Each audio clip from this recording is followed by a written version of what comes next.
Everybody, today is the last day. Hello, here I am. Of the Roguelike Rumble. Da da da. Today is the final day. Hello. How's everyone doing?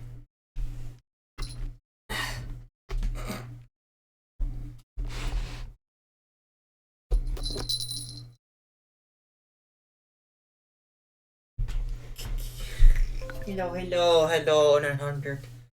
Hello, Eclipse. Very good, that's great to hear. How are you doing, Estia?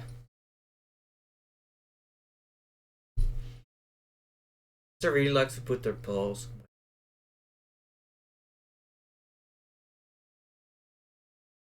I carry him. Oh. Got spooked by something. I think.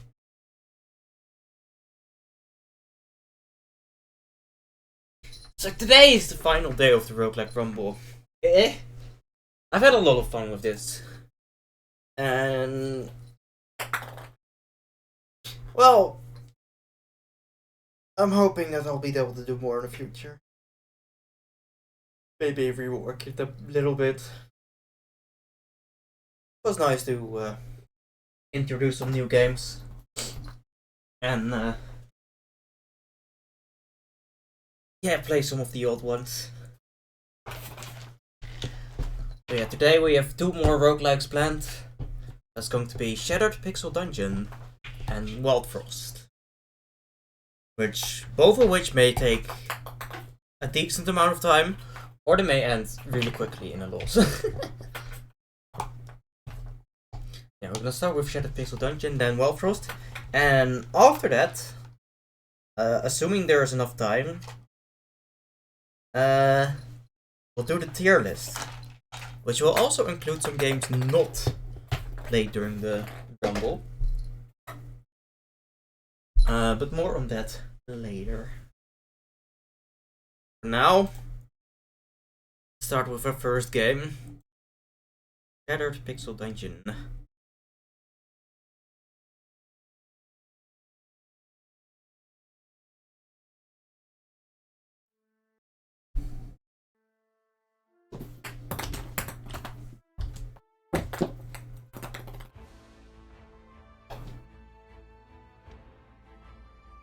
Music. I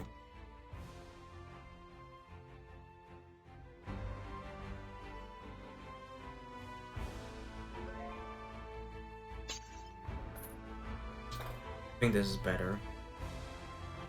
No, this is better.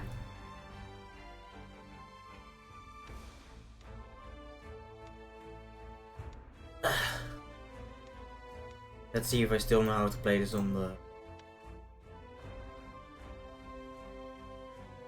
Alright. I think the Huntress is my best character. Not really familiar with the Duelist. The Warriors is pretty good too. The Mage could be good, I've just had a big loss streak with him. The Rogue, I'm not super familiar with. I think we should just play it safe and play the Hunter. We don't have any challenges a lot, so this is going to be basic run. Let's see, what will be a good name?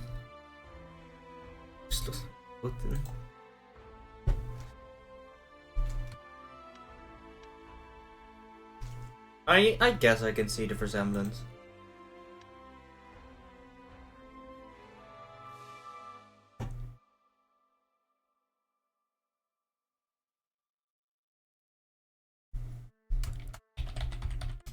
Now, how about the Rumbling Hero in reference to the Roguelike Rumble? Sure. Why not?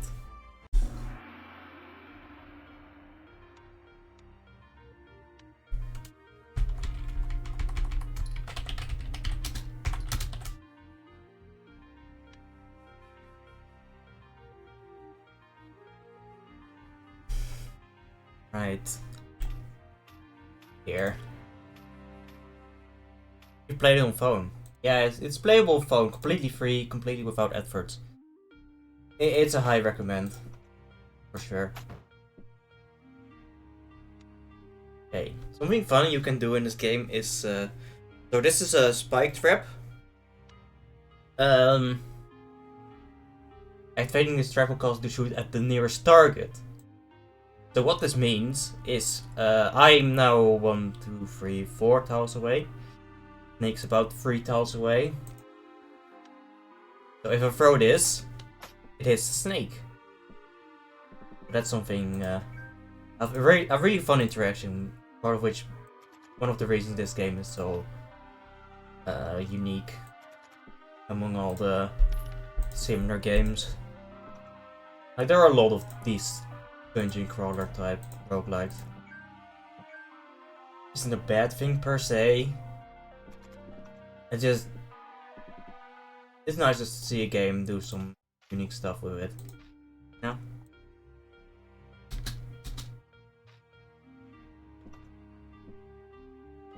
Wow, this red is not very observant.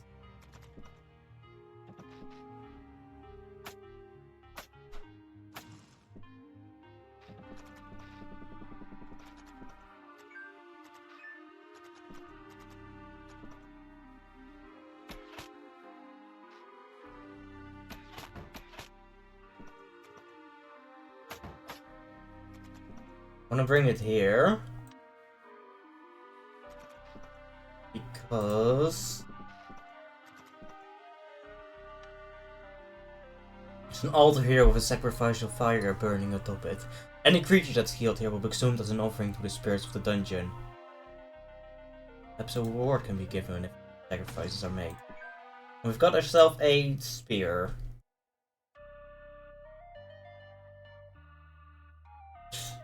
It's always cursed. Spear isn't the best weapon, especially with the ranger, which already has a bow. Because spears are slow, but they have extra reach.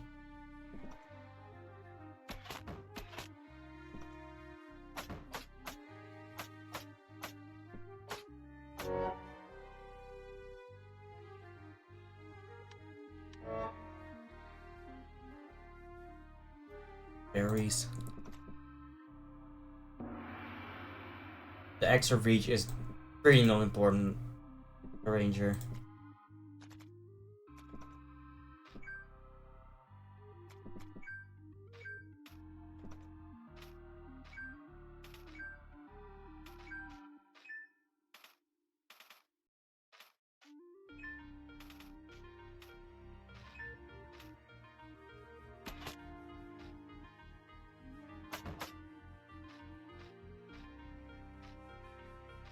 Come on. Now you want to step on it.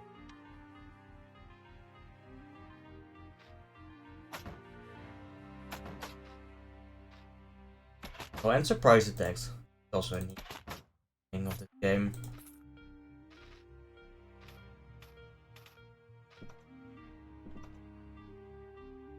Oh, what's this?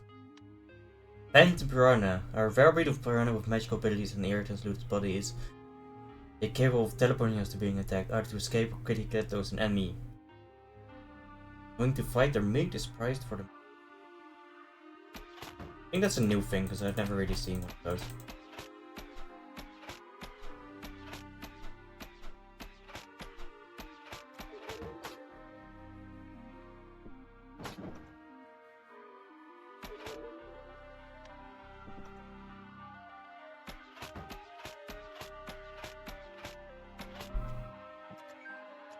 That one's totally hard to track down.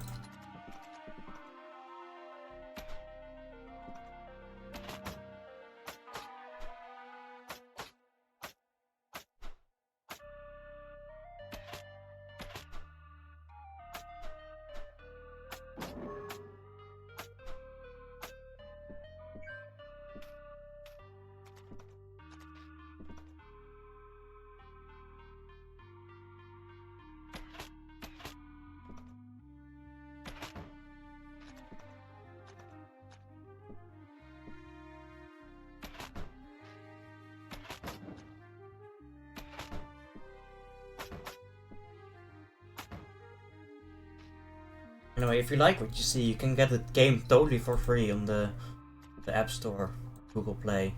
Hashtag not sponsored.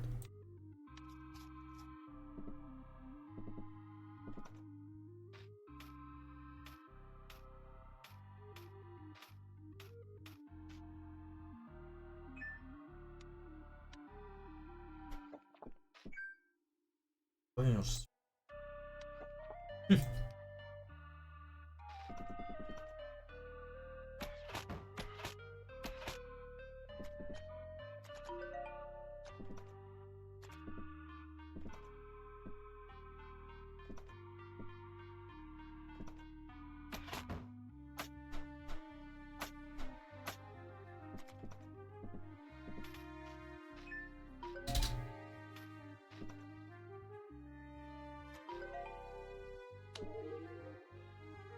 Where's this Piran? I don't want to see if I can down. Never ropes.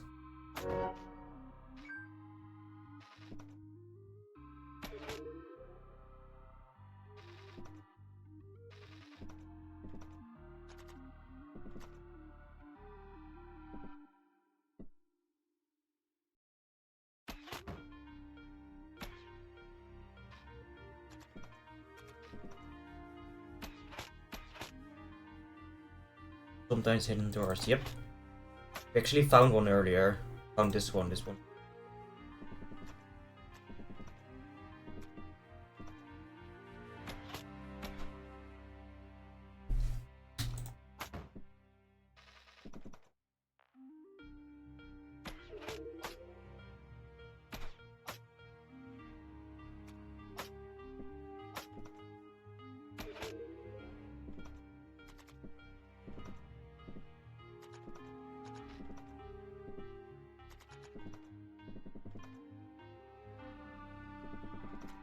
This run is annoying. Guess the other ones are too easy to tease.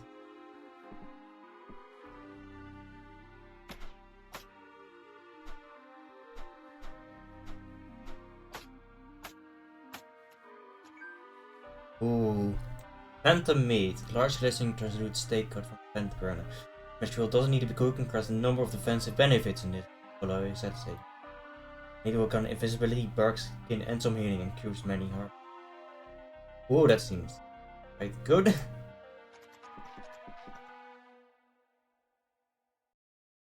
Oh yeah. That's fun.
Nice.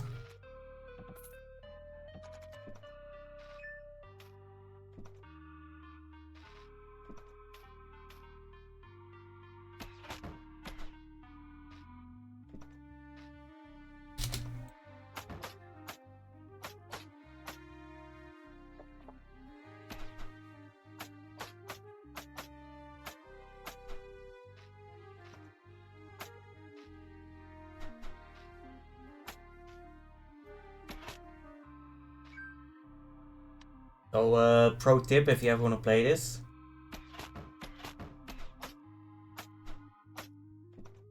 So those bats. If they drop a potion, it's guaranteed to be a health potion. So I know this is a health potion. Little tip. You can't farm them because I think you can only get 6 maximum health potions.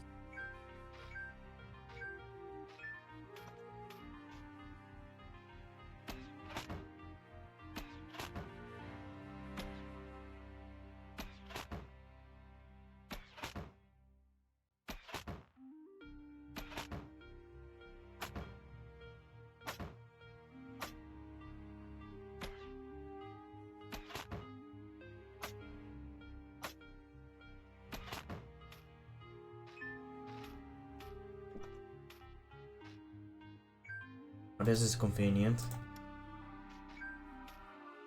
Font of Transfusion. Used on allies or charmed enemies, this will reduce health to heal or shot better to health. To this enemy, they will charge them with 5 shield user. So on that will take damages.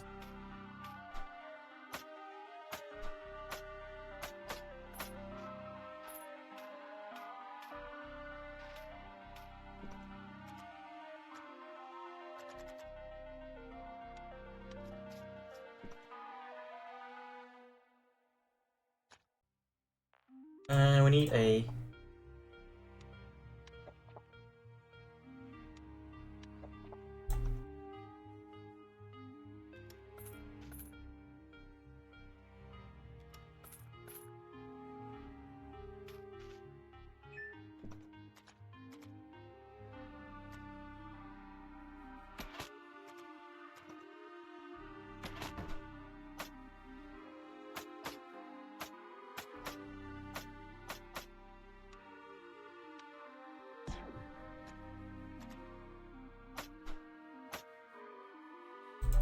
red window icon. Was bread. Ah. Oh, and also this seems like a dead end, but there's a door.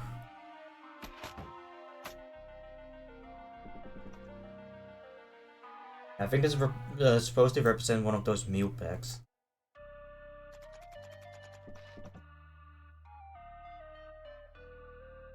Distance well. Make it well in the death blow. Perhaps there's something down there.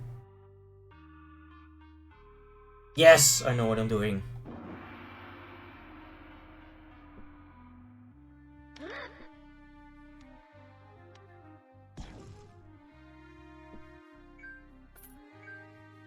The Horn of Plenty.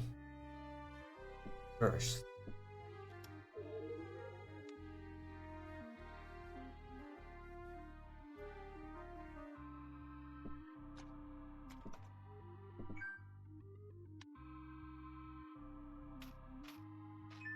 Door.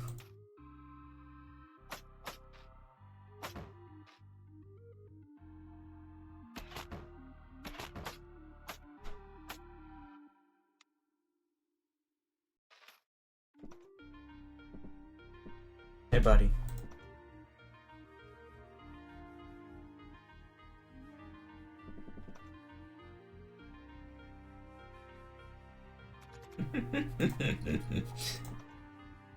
You need attention, Hestia. You need attention.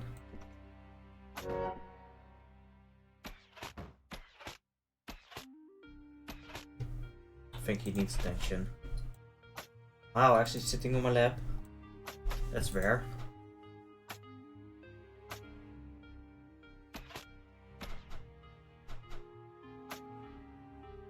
Winning game splits already deaf, but yeah, pretty fun. It is very deadly, but not an instant death.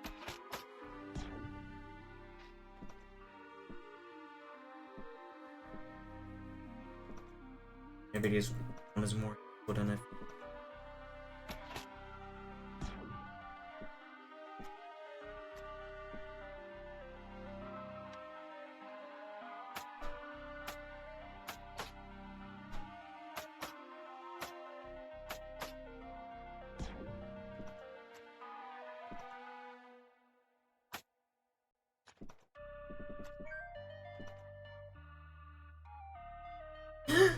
Ah! Bah, bah, bah.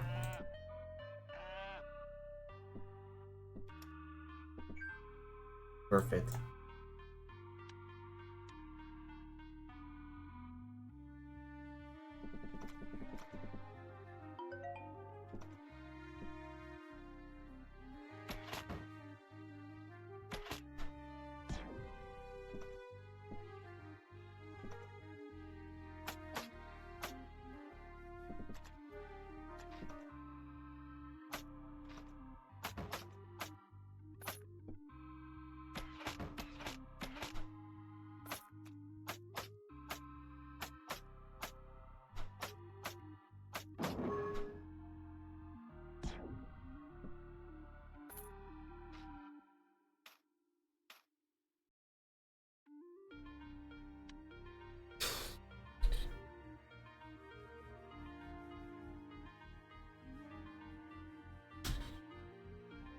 Yeah, this is supposed to represent one of those.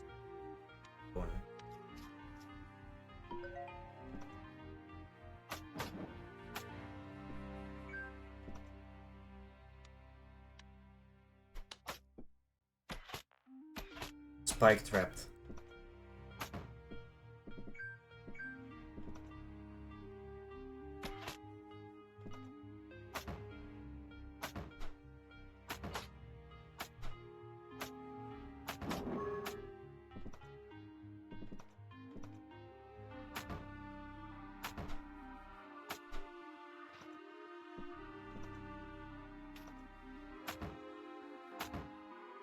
Cutting it a bit close. It.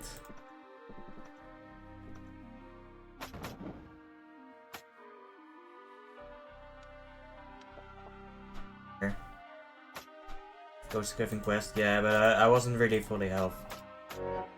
Didn't want to get. Hello, rumbling hero. Like you, strong and confident. I was slain by an ancient creature. I can't leave this place. I have my revenge. Slay the great cap that has taken my. Is unnaturally old. A single claw and a fix. Where its claws, you must surprise the crab or block with it. Oh, hey, buddy.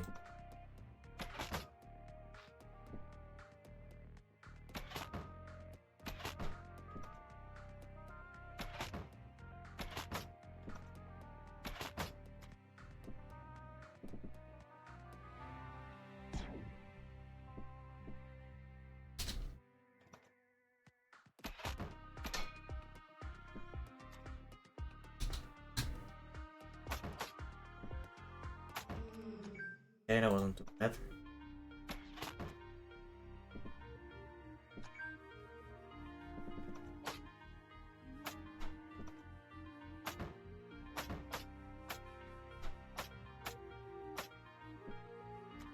Right.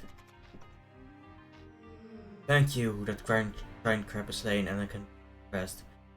What twisted magic allowed it to live so long? One of the items there. Maybe they were. Also, there's an item lost in this dungeon that's fair to me. If you ever find my rose.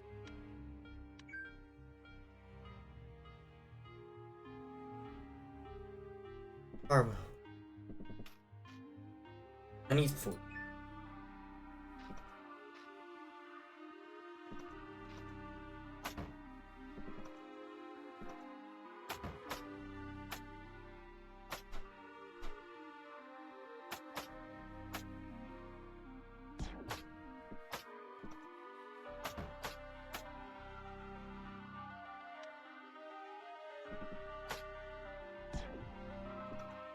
Already a +2. Okay.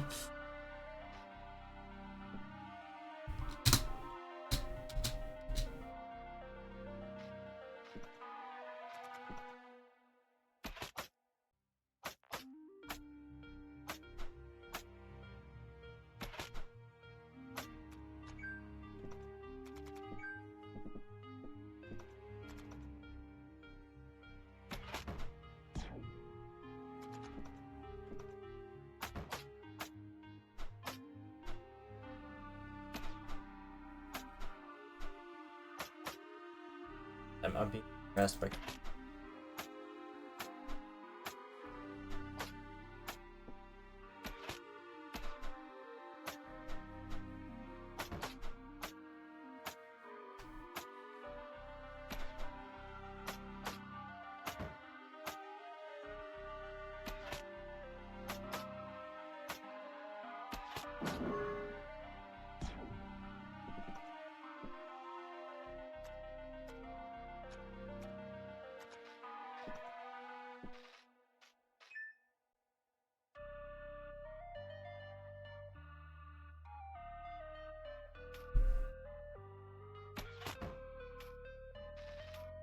I really need an alchemy.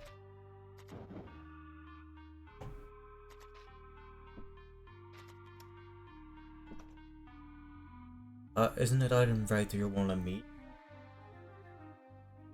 This? Yeah, it's mystery meat, but it's better cooked. I was hoping to get an alchemy kit.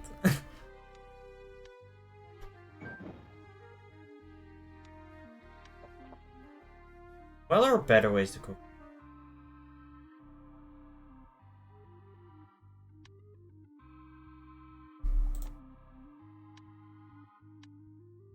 I make a phantom meat cake. Need ration, pastry, meat for that.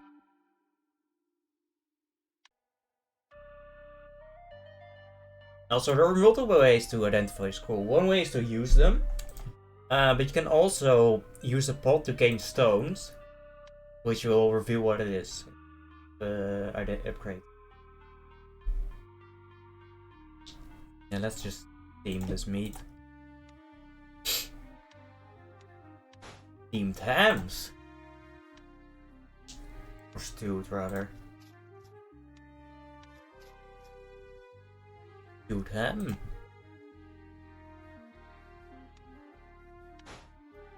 Got some blast. Look. Now we know what those are. Can use this on the bow. The OHR is like blazing. Now I'm gonna try again. Shocking. There are worse enchantments, I guess. What else can we do here? Better armor. 1.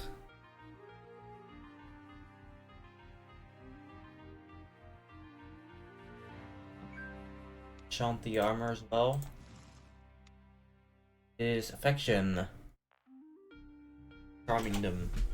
Well, with a lot of charming stuff here. Wait.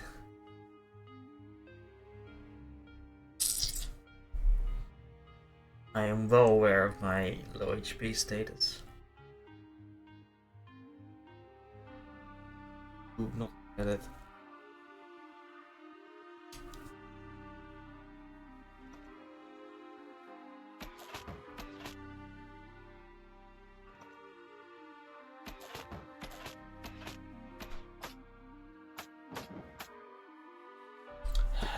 Great.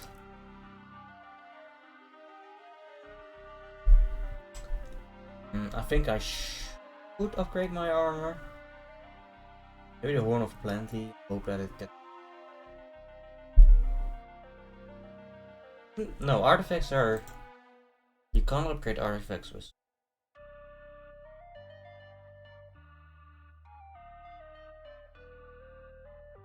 I think we should. No, I really like upgrading leather armor.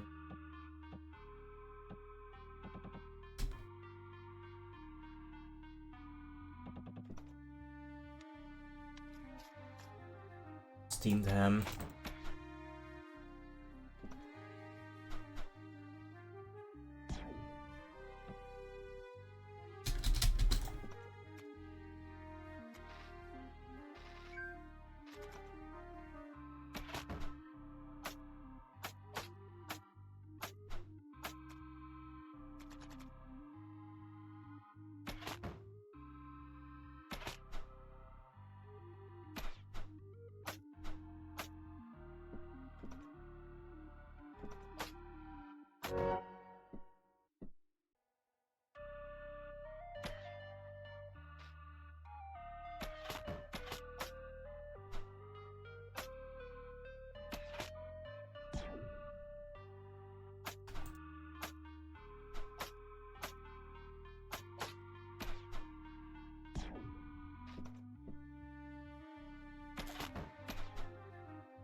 But actually, we have a mirror image. Turn it into prismatic engines, which can be healed for fusion.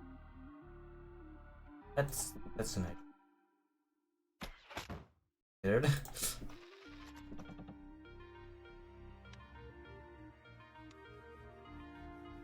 Some more energy for that.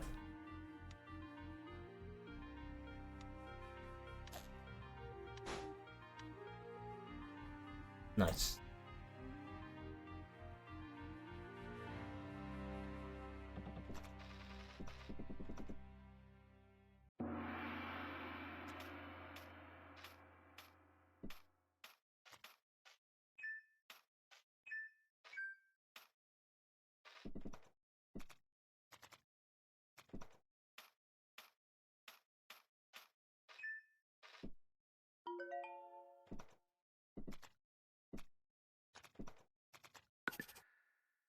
Josh.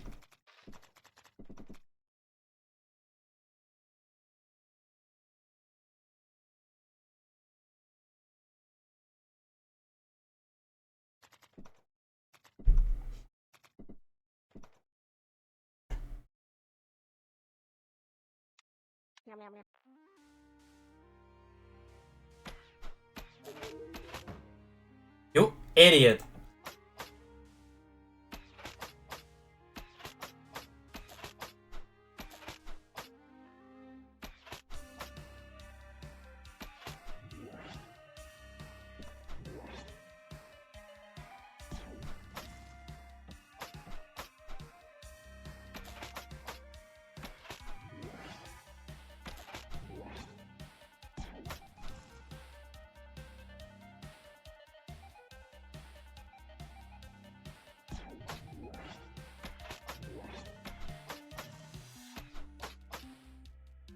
Yep.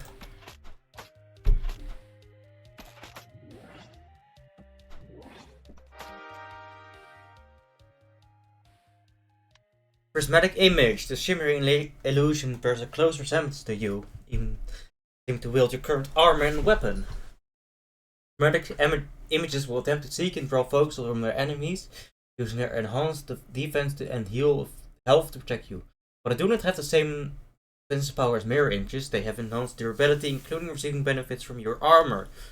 Used to 0 HP, prismatic units will fade over several turns and can still be healed during this time. When no enemies are present, prismatic images will fade and rejoin their master. Now I have the prismatic guard buff, which will, when inactive, will steadily recover HP. And combine that with the wand of transfusion, which can heal the mirror image, is really powerful.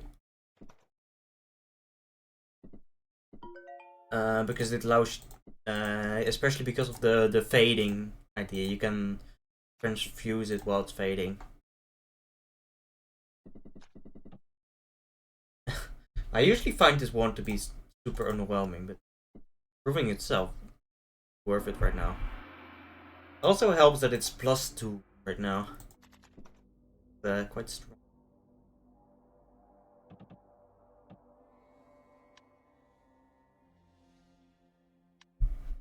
I have everything you need for a successful adventure. You seem to be allowed of your element, miss. High dungeon corridors are the spacious grand halls with the forests surrounding the city, are they? Yeah, I don't mind rambling. Why not buy something?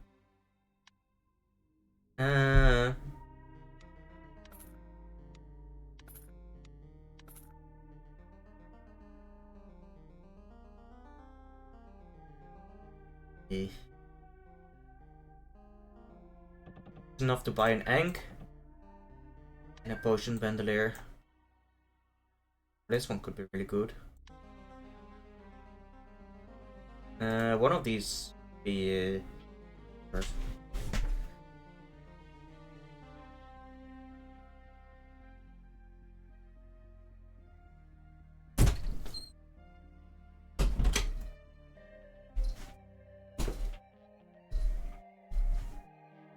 What does the Ankh do?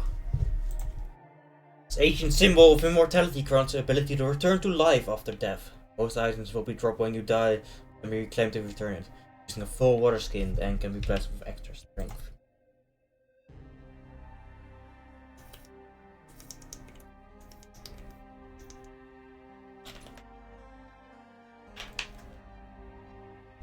In every shop, I always try to buy the bag and the ink.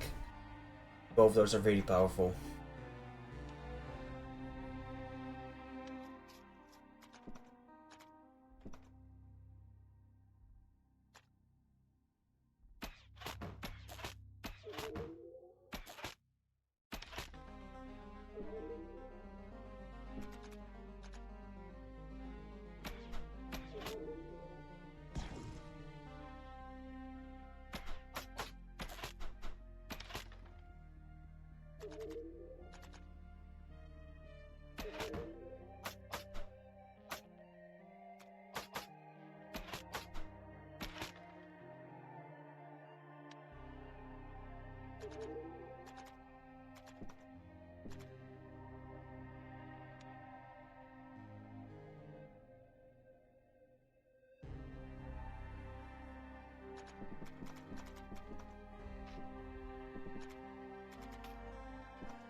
Not my berry.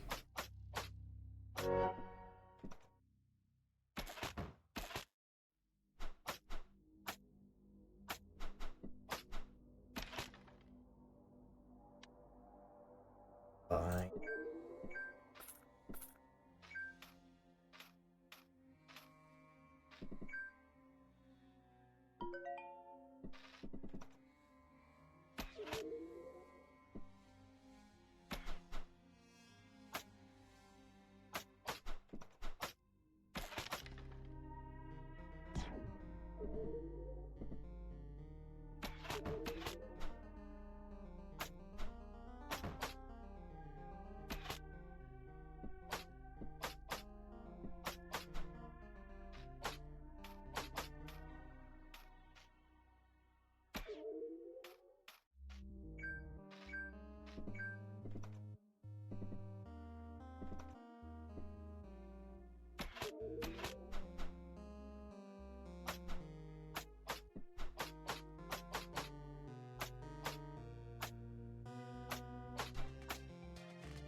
Hang on a second.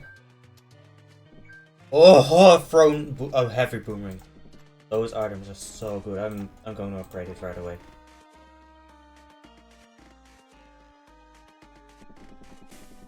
I think I forgot something. There.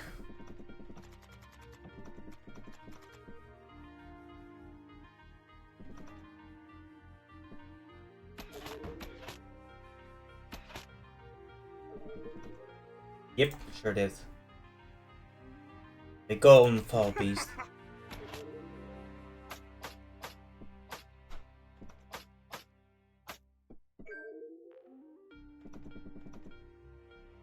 No finger.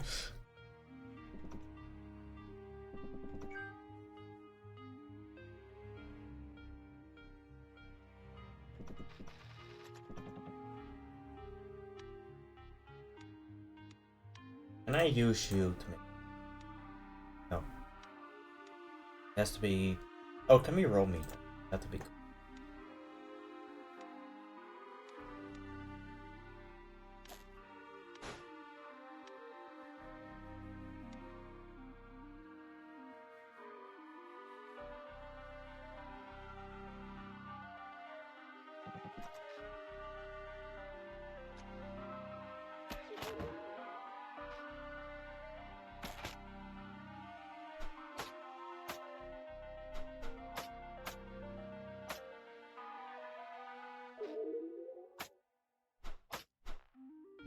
Did she just despawn and then immediately spawn? I think she did.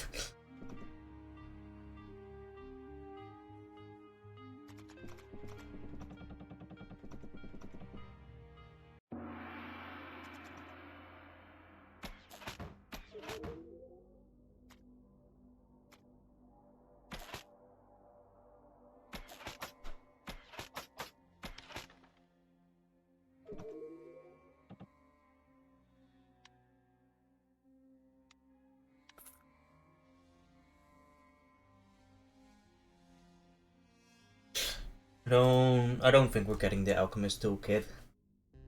A little annoying, cause it's pretty strong. I don't think it's strong though.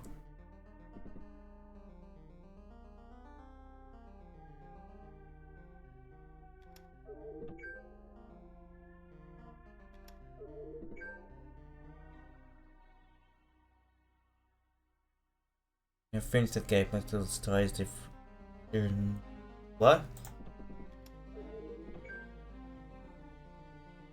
I don't know how long the game is. It can be quite long, but that's partly because I stretch it out over multiple sessions because of my phone.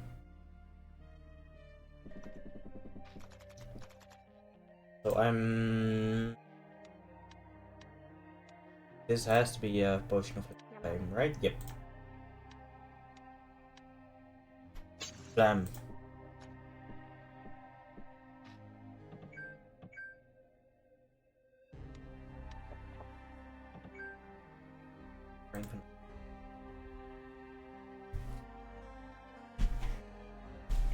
However, do we want to go into the thing?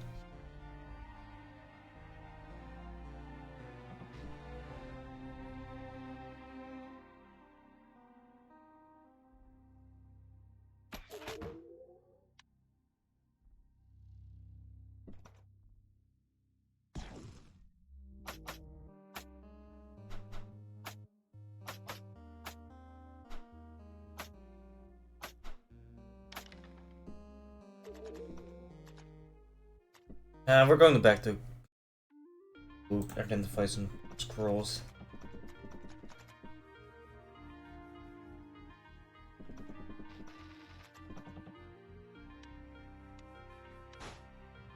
Let's go free recharge.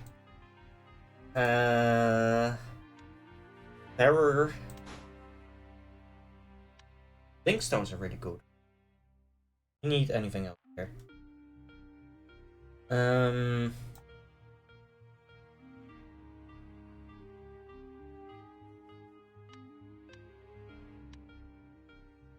No, I don't think we do.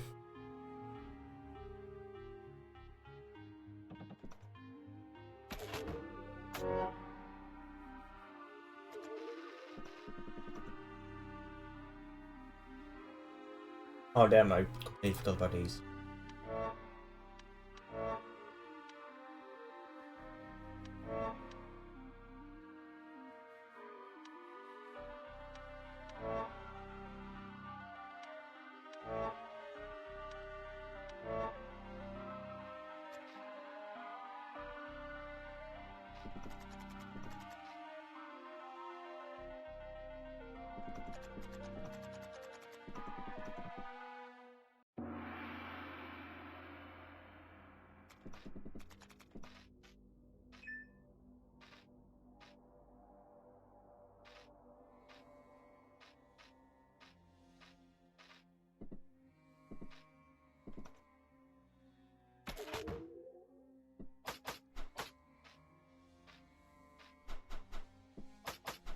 Oh.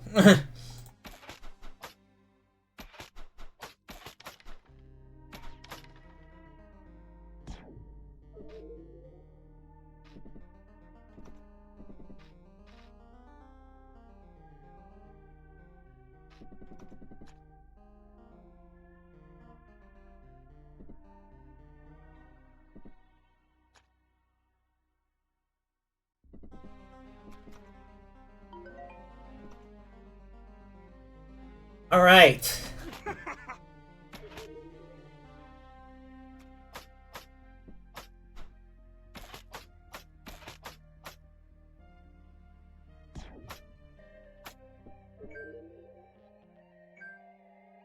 Terror.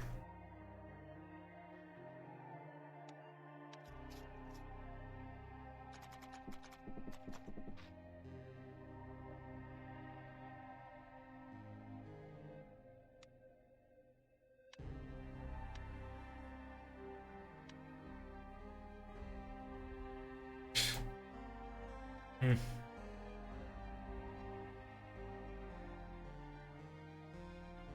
We didn't really get enough, sadly. That's going up. Over here. Go down.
Nice. Oh, our water skin is full. Now we can blast the Ankh. Ancient symbol of immortality that grants the ability to return to life after death. The Ankh has been blessed and is now much stronger. The Ankh will sacrifice itself to save you in a deadly moment of peril. That's the same moment of deadly peril. Yeah, moment of deadly peril. I think that's more. Yes.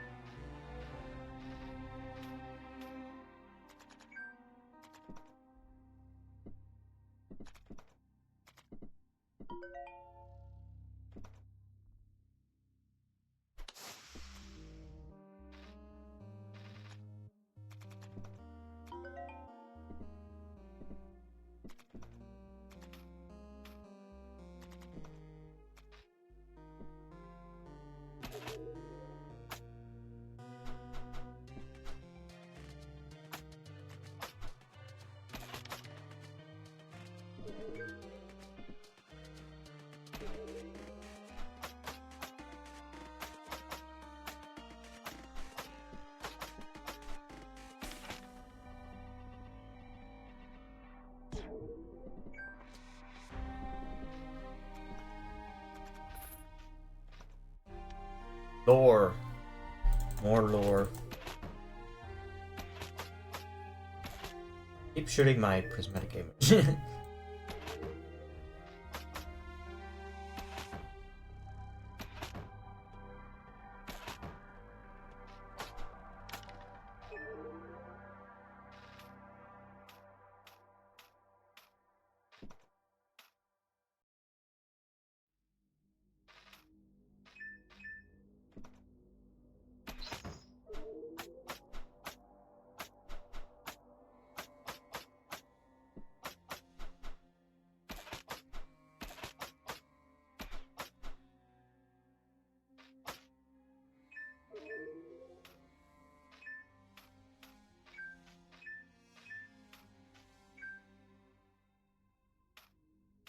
We'll upgrade Boomerang to level 3. Yeah, let's do that. With just how powerful this weapon is.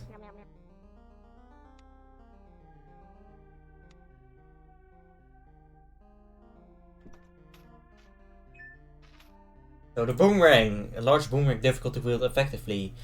It will conceal considerable damage. After a few turns, it will fly back to the location it was thrown from. This tier 4 thrown weapon deals 14 to 28 damage and requires 13 strength to use properly. And it's designed to be used at distant, much more accurate distant enemy, but also lives less accurate melee range. Thrown weapons will wear out and break if they are used, but these are such high quality that will effectively last forever. This last bit is because we upgraded it. These will only have 10 out of 10 use. So that's really nice. So if you upgrade it, you can use it forever. Doesn't really think. This is something I really like. We actually no. So yeah, these have a durability. I think at level 3 they drop durability. If you upgrade it, it repairs itself and it will also increase the durability. Our water skin's already full again.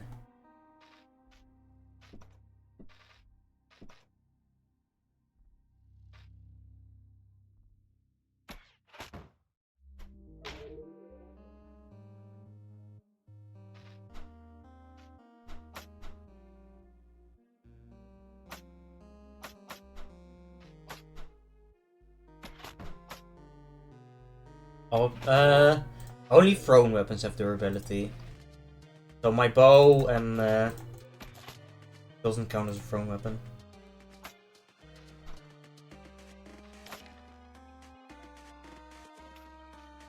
Like the sword doesn't have durability. It did in the original Shattered.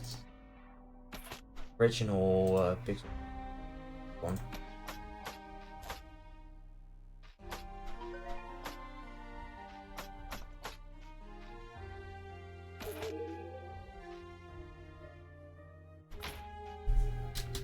Just wait a few seconds and we get it back.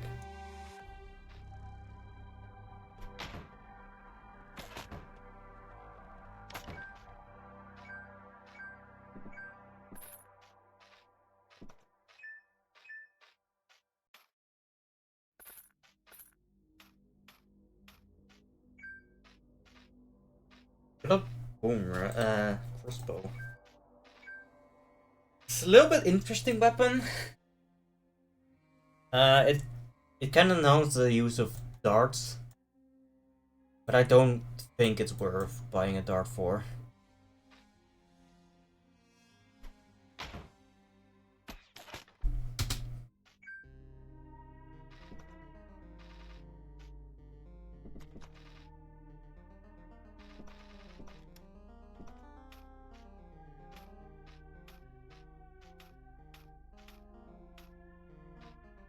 Our inventory is too full.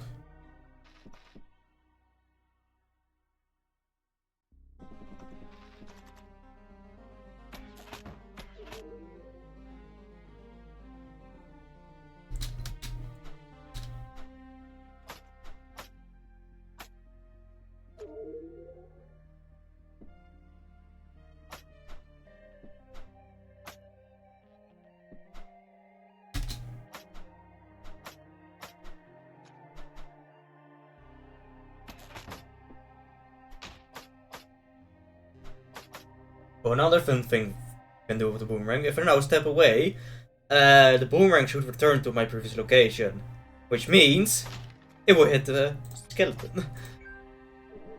Oh, I love the boomerang. Such a fun weapon. Boomerang's pretty strong. Yeah, I think it might be one of the strongest things in the game.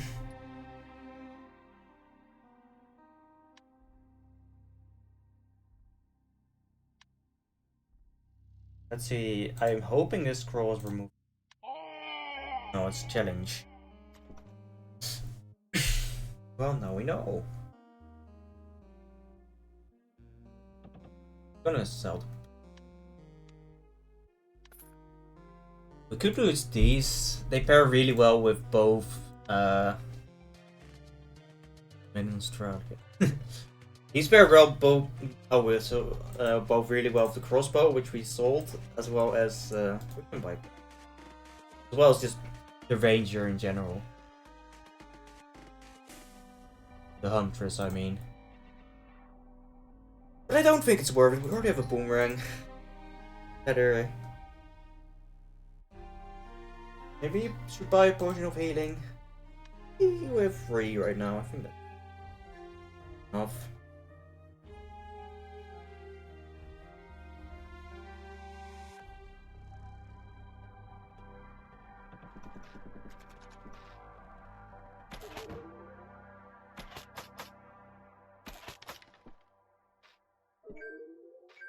Battle Axe.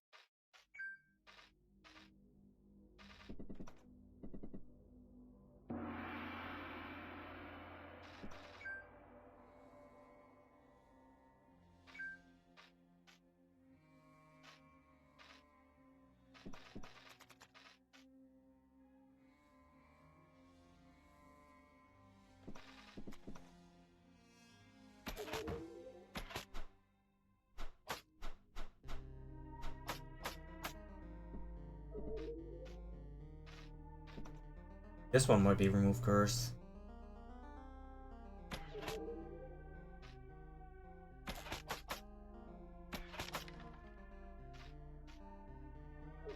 Let's see.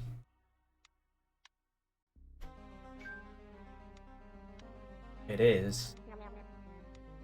Oh, you have the whole 20.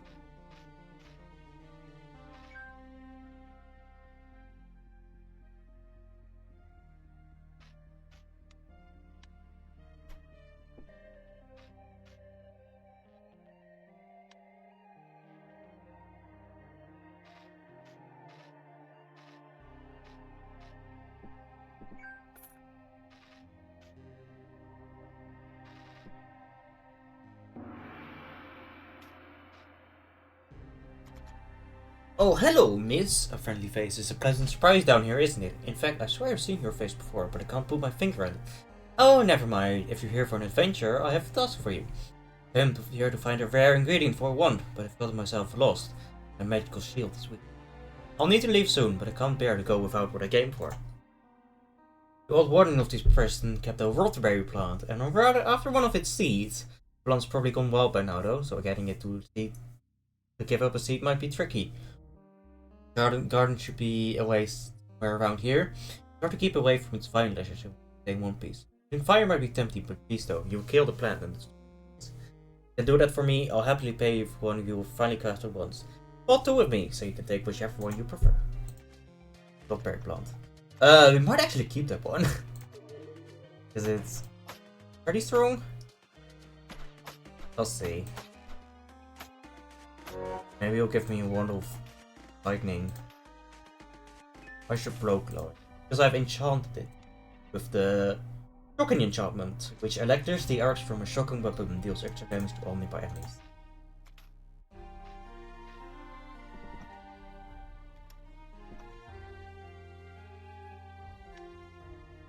Blazing round shield. Tempting.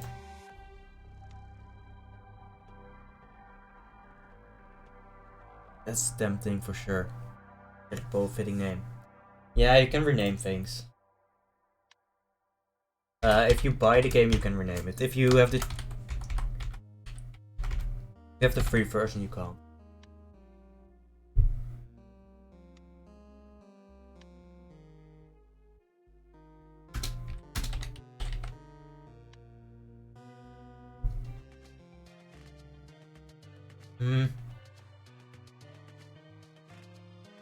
Go.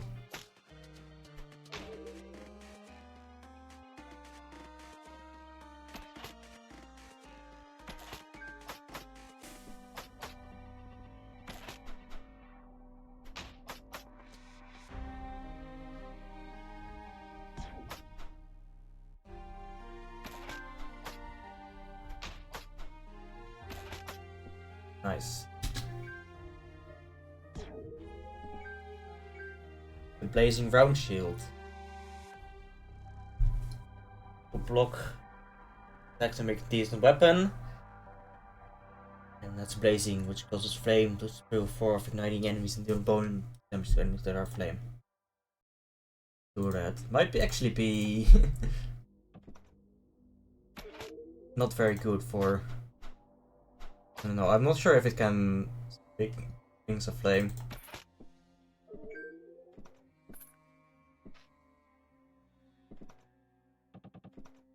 Like grass and such.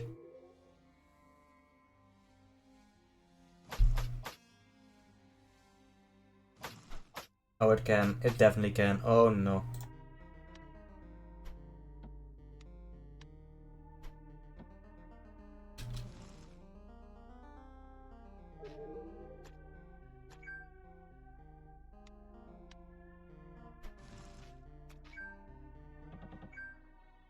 No.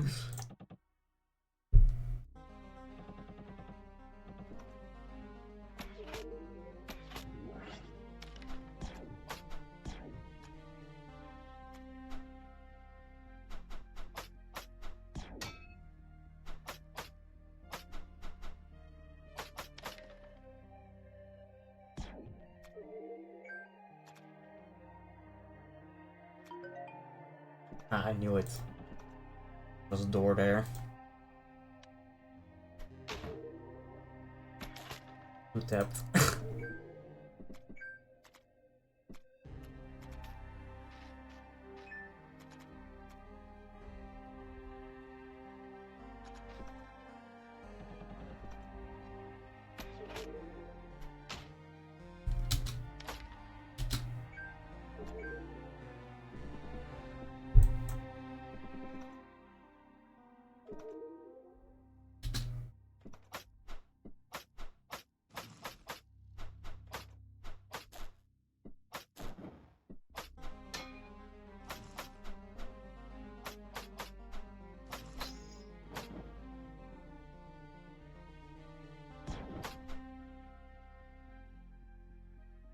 Oh, it's charmed, so it healed him. Oh no.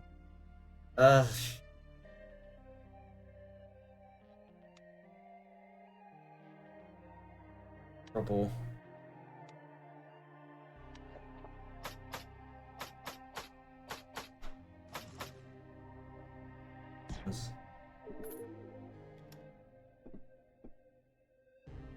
Talisman of Foresight.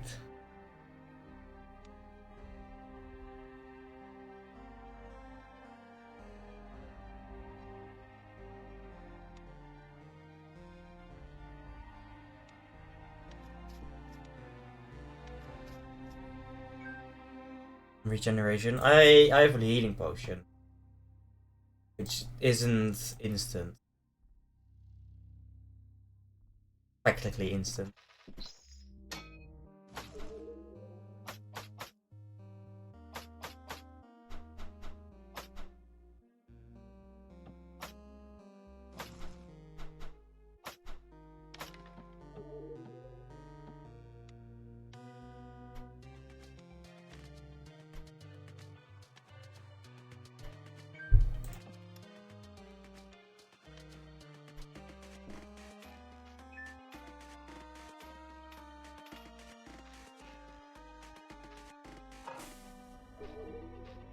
What is this?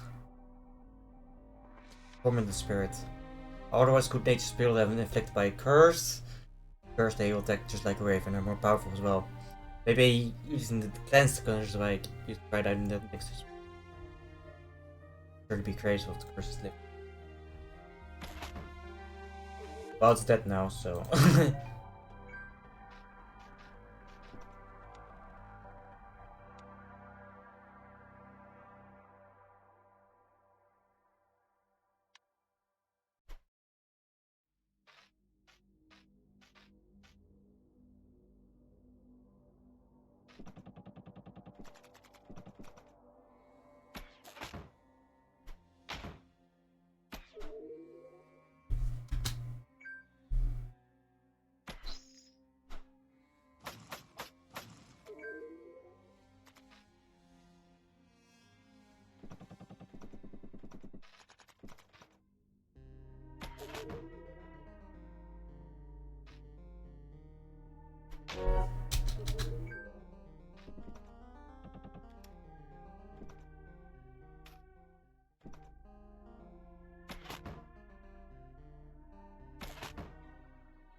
Uh-oh.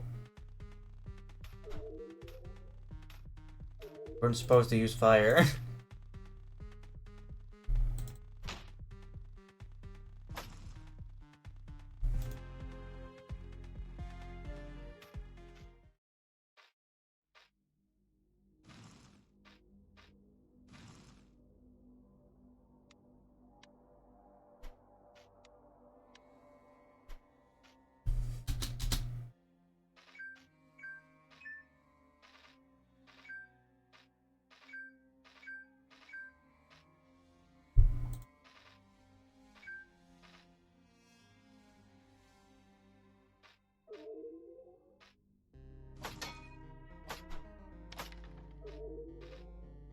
I forgot.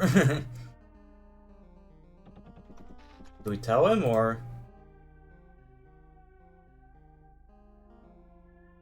He doesn't know.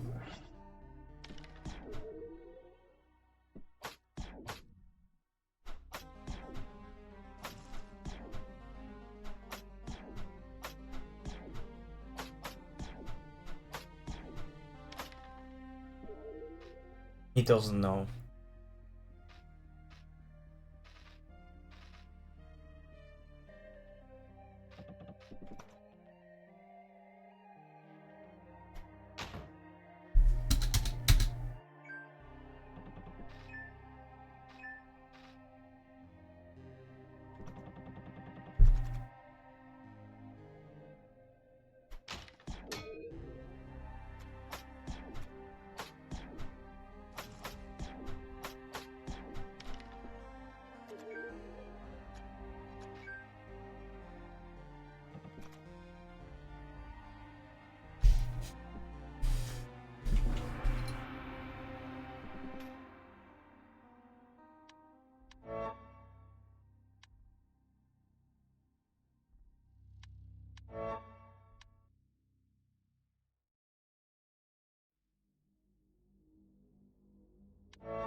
And the prismatic image actually removes a lot of utility with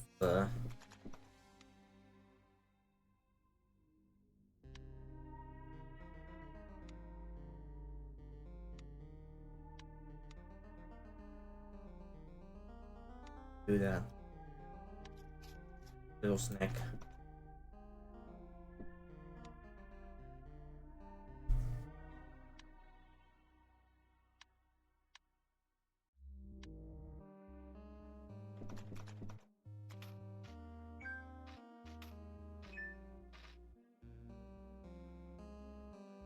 Yeah, it's a pretty long game for fun.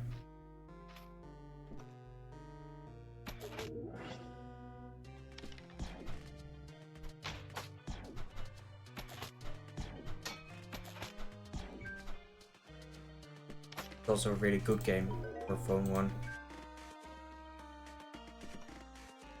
Oh, I'm in trouble. Okay, maybe not.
Alright, let's store some stuff over here. I don't know why, but I like keeping my basic stuff.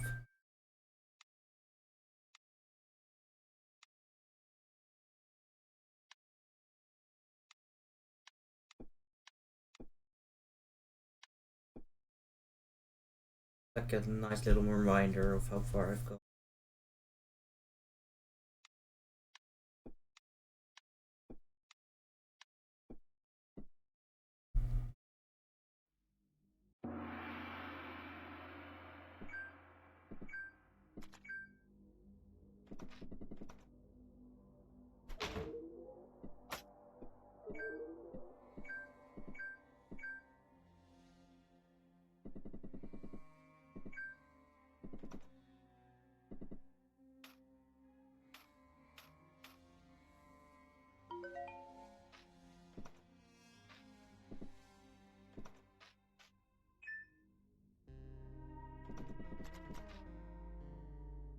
Yeah, the top right is its required strength, top left is the amount in the stack, bottom right is the upgrade level.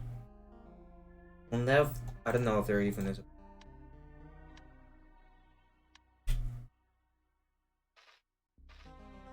Yeah, the upgraded needs 13 strength, but the unupgraded needs 15 strength.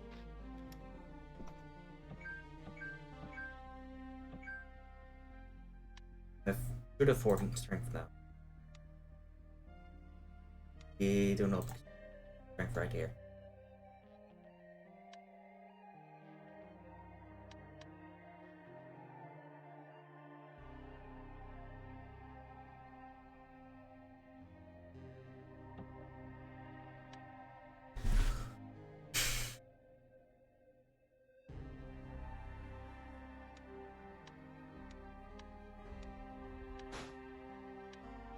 We offer this to the horn, or do we eat?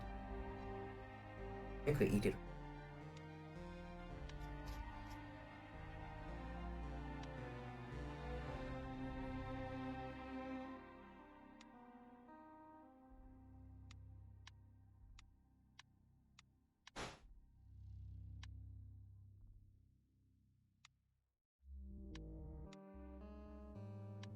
We unlocked it.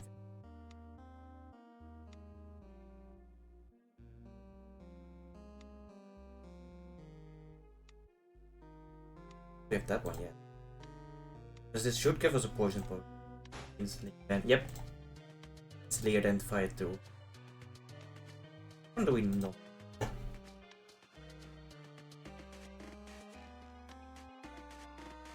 Don't have these yet.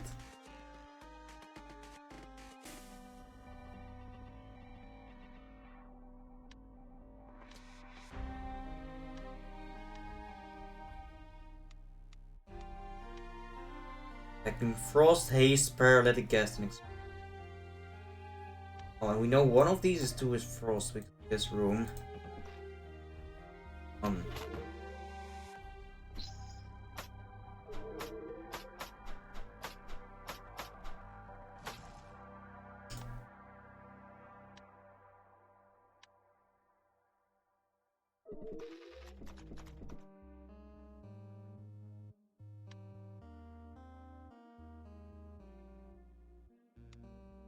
Hoping it's it. Nope, that's quite the opposite. Find out before without having to drink it.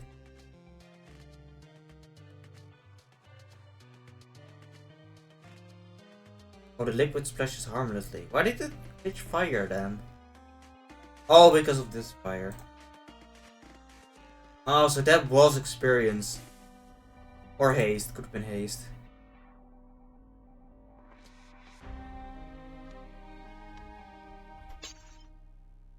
Yeah, that is freaking.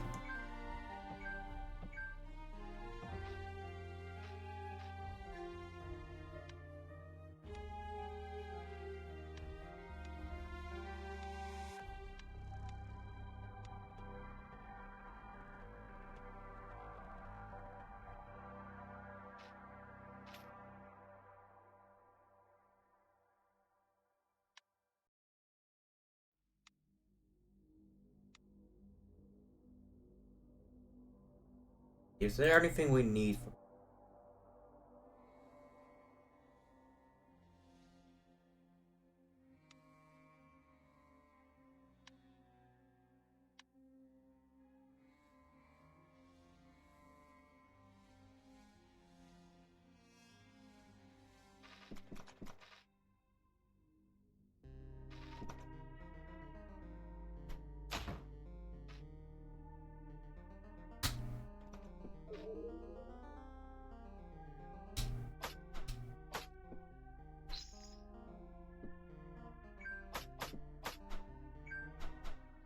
Ooh, it's teleportation.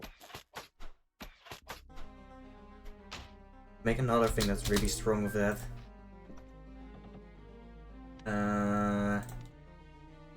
This one and bone. That and then we need to upgrade this one. It's quite an involved process. You can tell.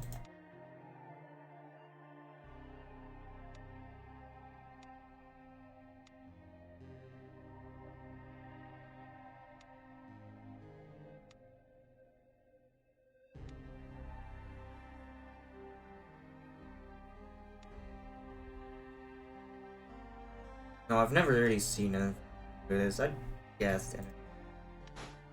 And then we combine these two. Make a beacon of it.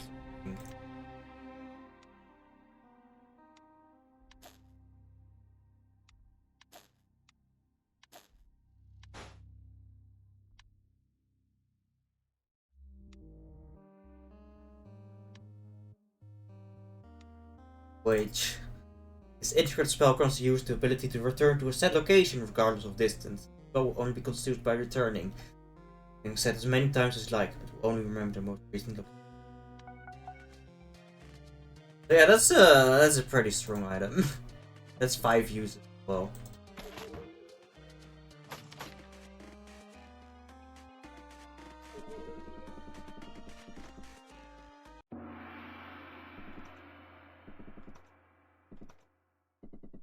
Definitely feels like some items are. Alright, Tango, here we go.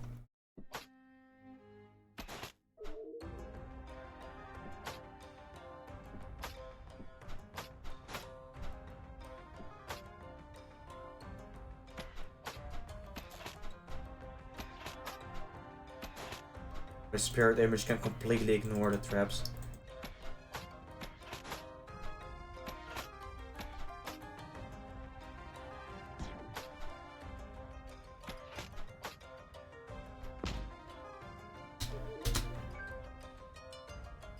Boss time, yep. Is Tango.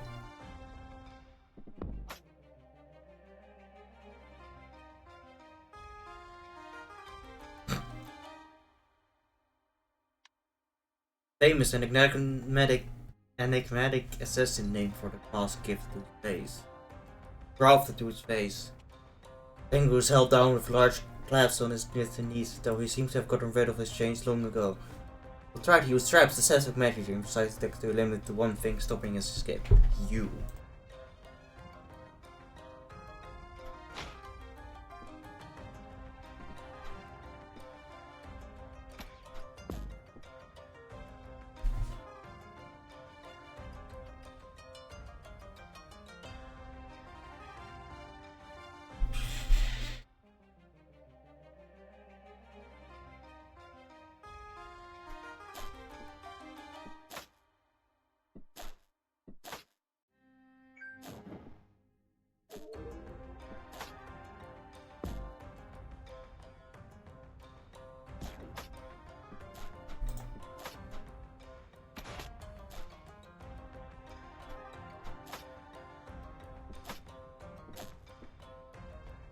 No!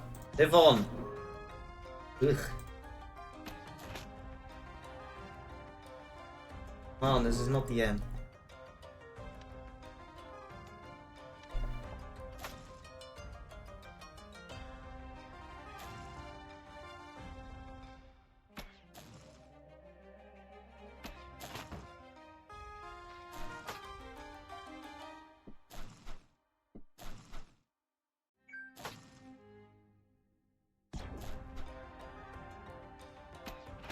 I'm not sure if the prismatic image will survive this encounter.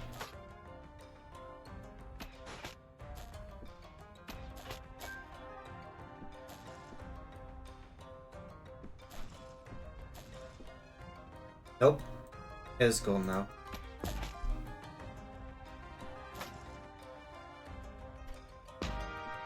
Boom! Boomerang to death. I hope I get the boomerang back now. Okay, there it is.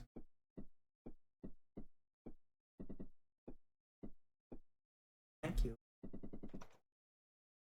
Alright, let's get rid of some of our junk. Rest in peace to the prismatic image though. Maybe we'll get a new one someday.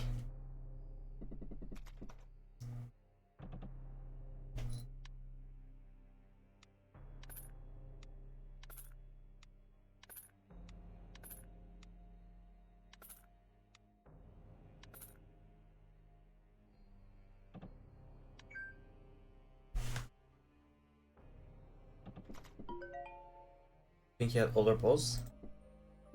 It's always Tango. Maybe you're thinking of another area. The first boss is Slime Boss. That's what you're thinking about. It's Slime, Tango, DM, something something. Dwarf King. And then Jok Dzema. Oh, you can now choose a subclass.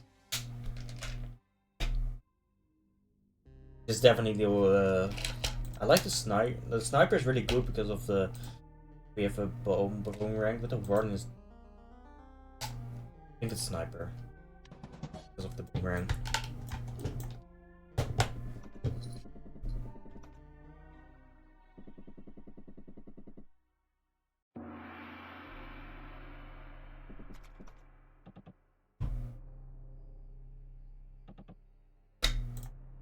More money. More money for Ang.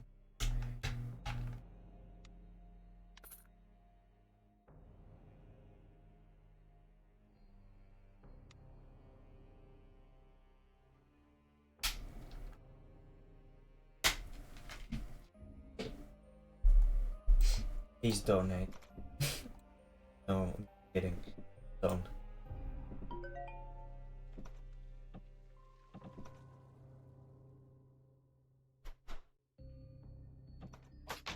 I'll do some fun stuff.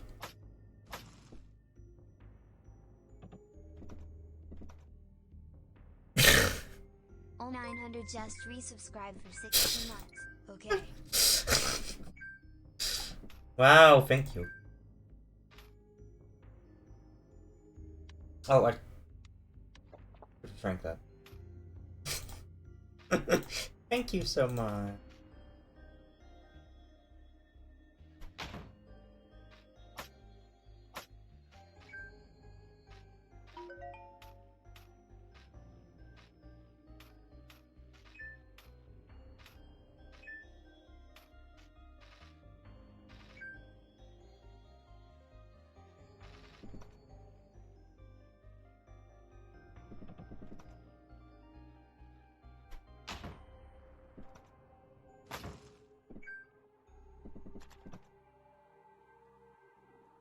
Put the beacon here.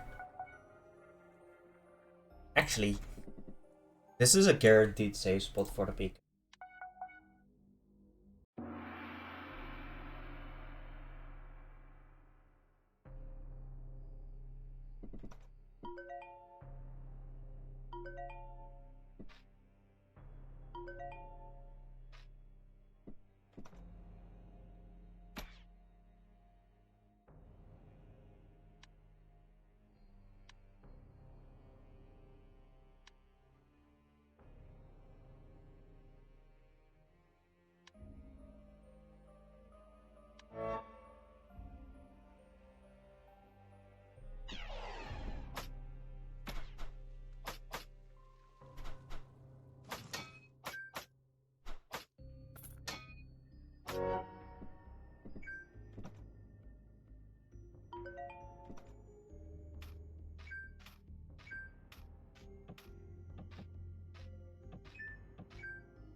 Oh hey, look.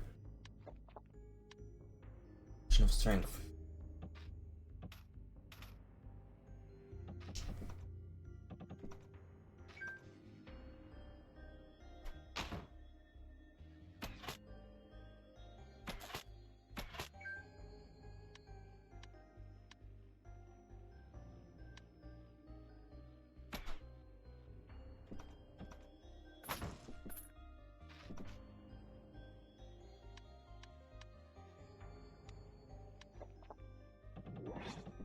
Fastest flip.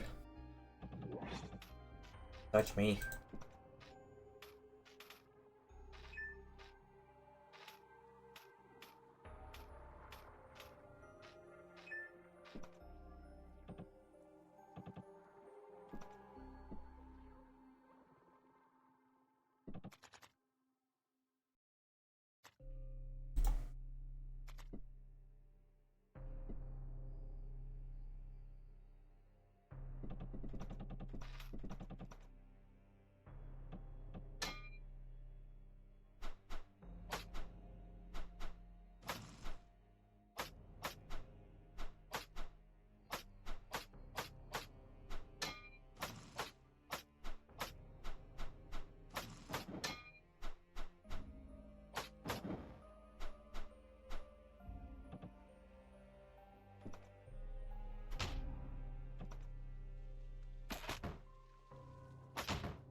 Get boomeranged.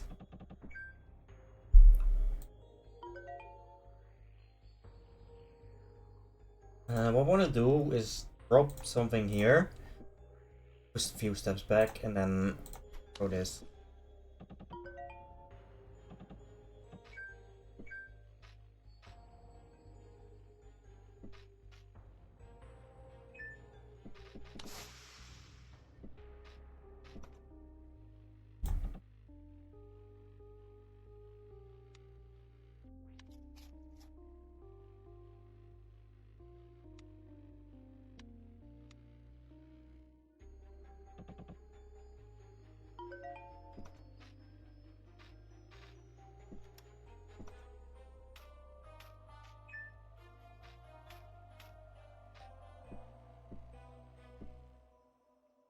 Lullaby, remove curse, toxic gas. Healing is good, but I'm gonna take the risk. There's one rewarding.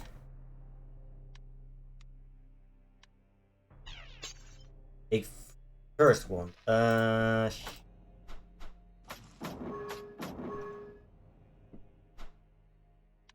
Yo, why am I almost dying?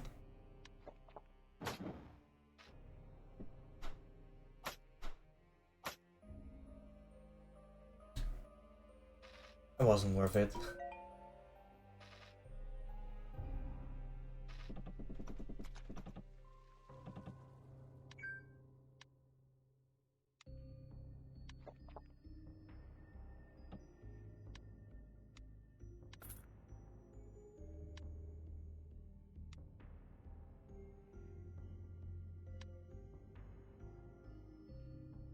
Yeah, we're selling this. I don't wanna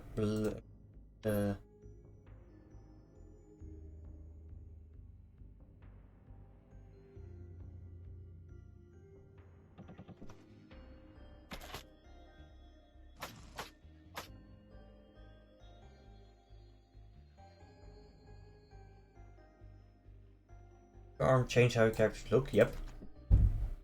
If I undress, look like this. Glove armor with chainmail armor.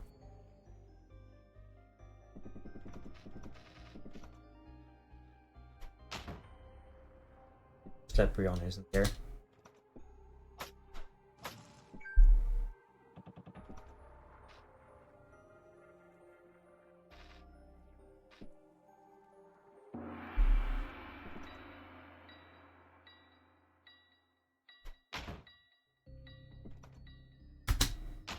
Bonk!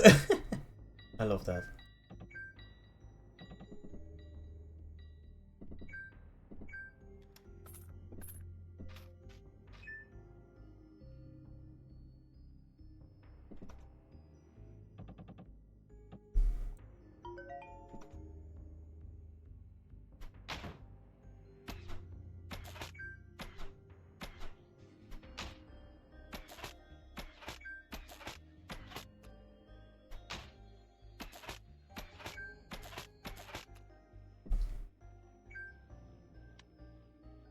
Lore.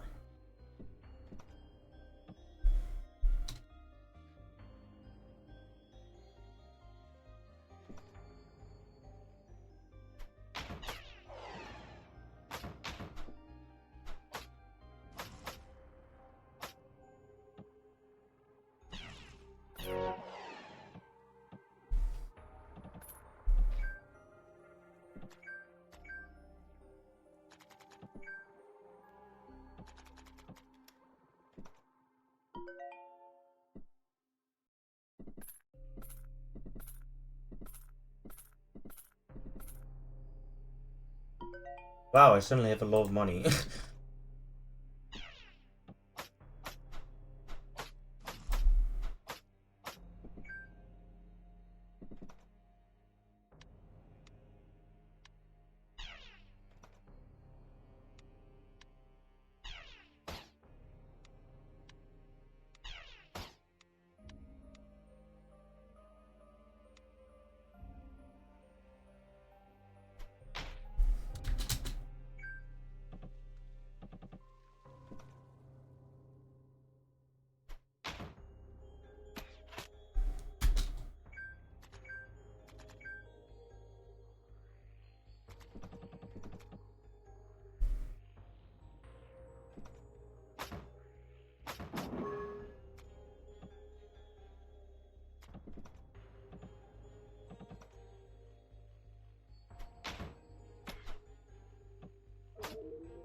Ow, I did not mean to move there.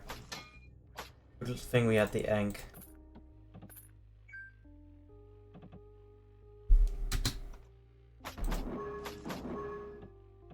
Ah, fuck, I'm dying again.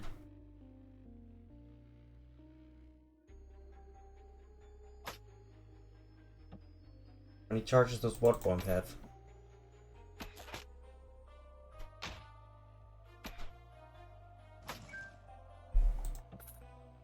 I keep forgetting about my special ability.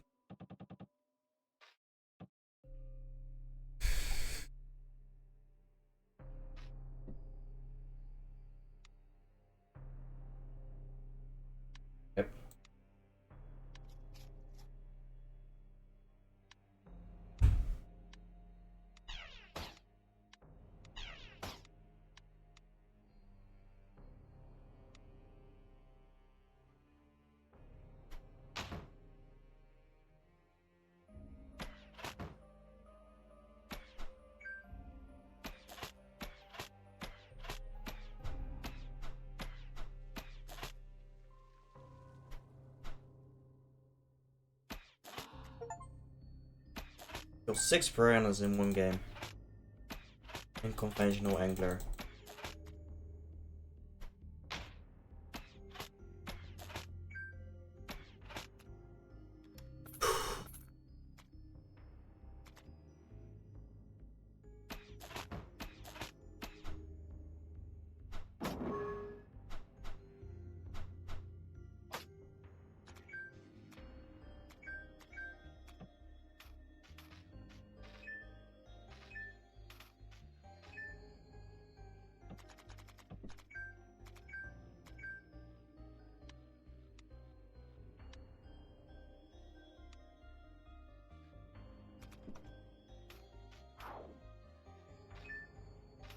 Oh, this is nice.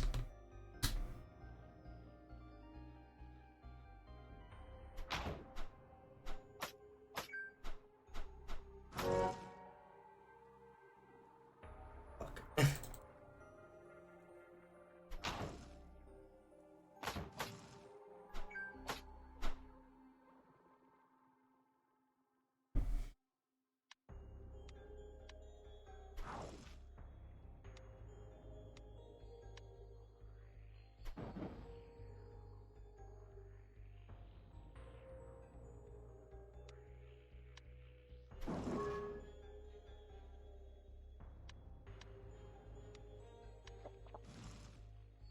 Thought this would heal me, not almost kill me.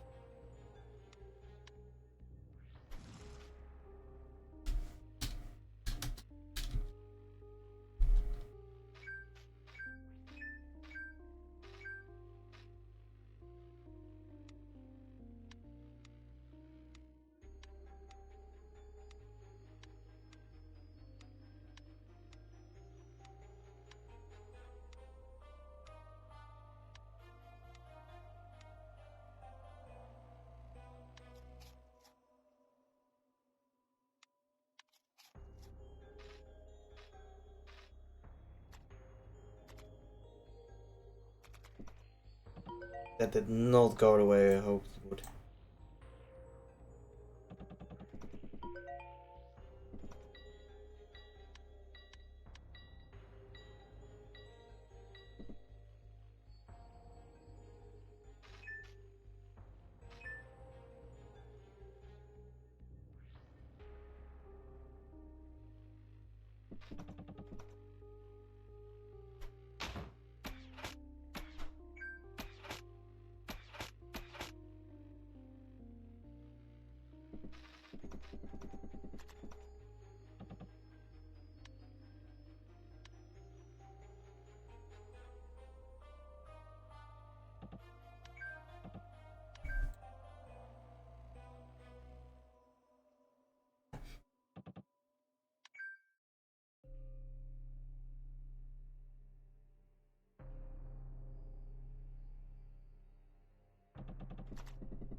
Okay, let's do this quest.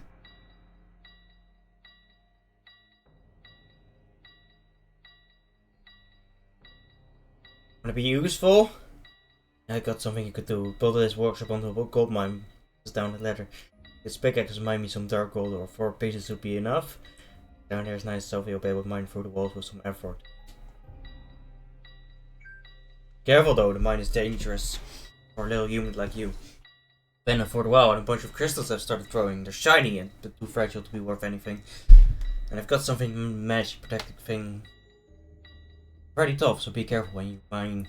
Get their attention. There's giant crystals on there too. It's a lot tougher, so prepare for a fight if you start breaking it. But smashing will slow down all the crystals grow down though, so pay extra if you can. Only letting you down there once. That's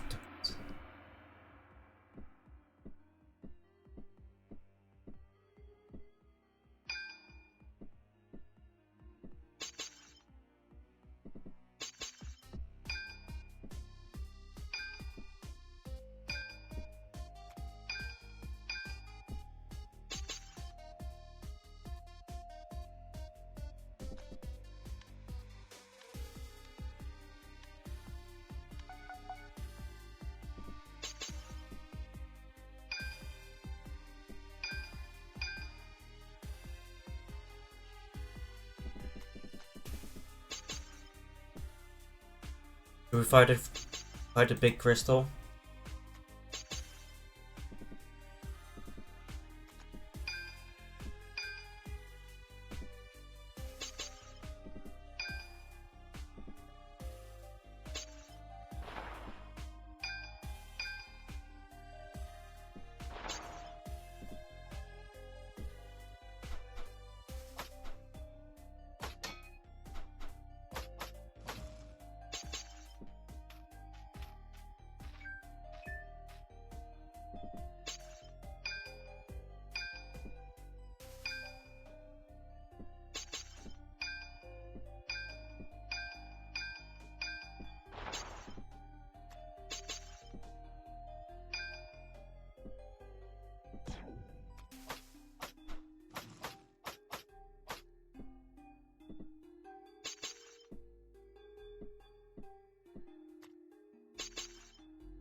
Be way more gold somewhere.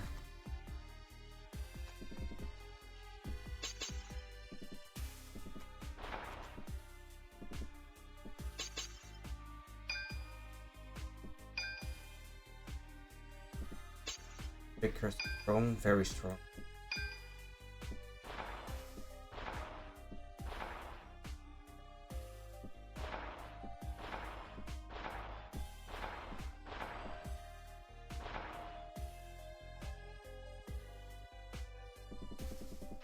Oh, you.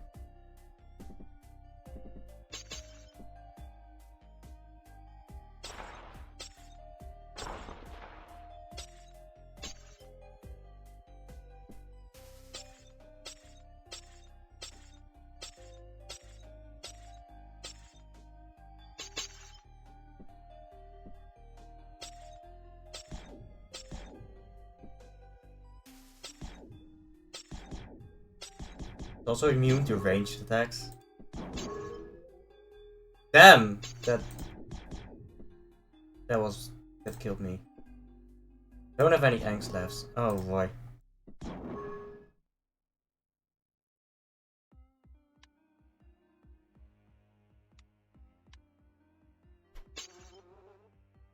Oh my B.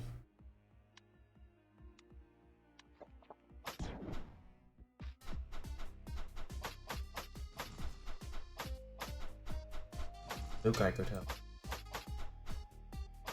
Oh.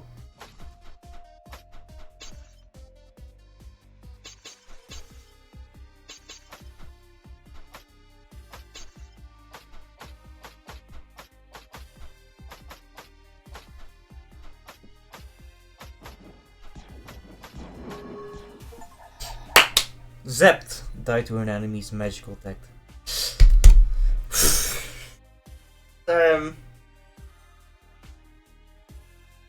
Made it pretty far though. So, let's see. Sewers, prison, caves, dwarves. The halls will be 2 of 5. So that's 24 points. GG. Yep, GG. I'm honestly glad at the end. It was getting a bit much.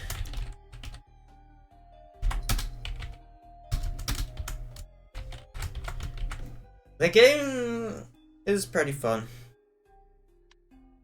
but it can take a while.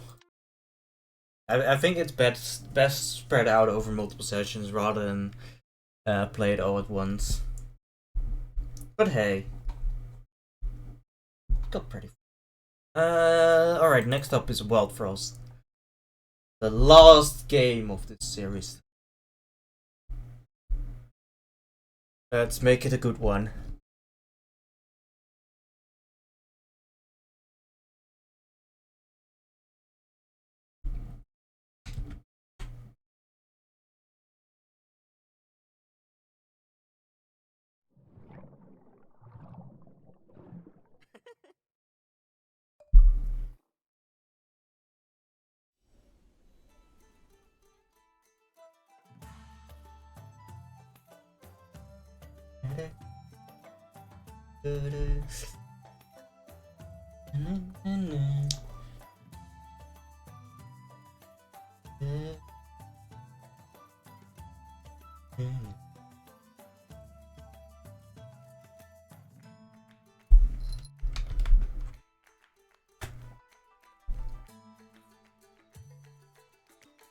Check. Check what?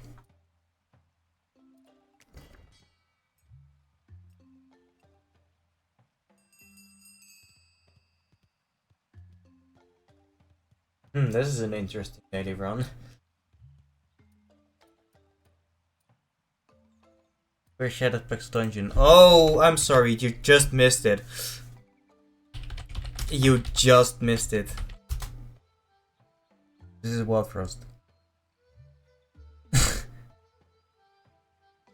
I literally just changed the game. I'm so sorry.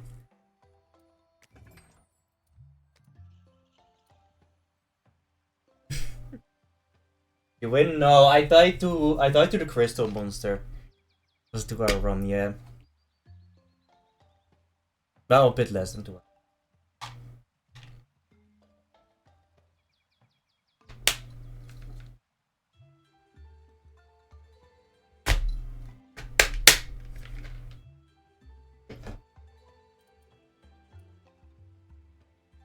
Yeah, I'm sorry. I'm afraid you just missed it.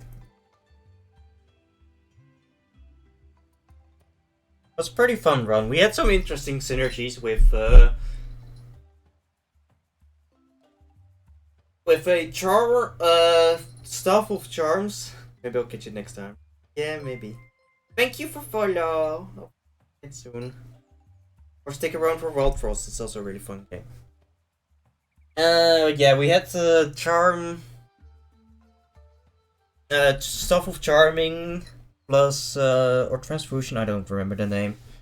One that charms and the one that heals allies. And we had a prismatic image for a long time, but it died to Tengu. And I lost focus and I didn't. I died at a certain point.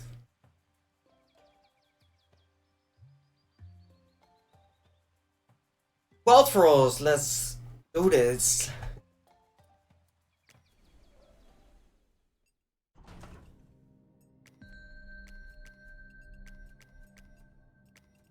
An additional storm tank limit that I won. 1, 2, 3, 4, 5, 7, 8, 9, 10, 11, 12, 13, 14, 15, 17, 18, 19, 20, 22.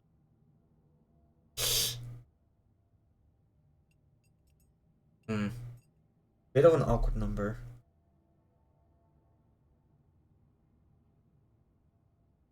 Can we agree that it's 3 points per bell?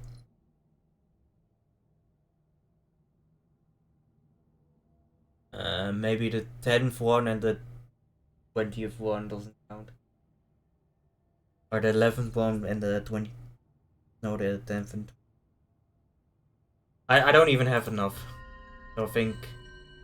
And I know I have 8. So I think 3 per bell is permissible. Let's see.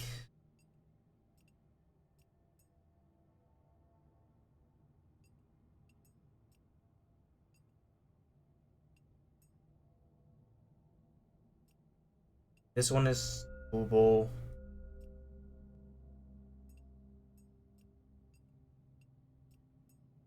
Titan Bell's doable.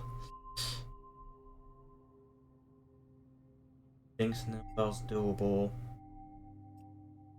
Death is doable. Siren Bell's doable.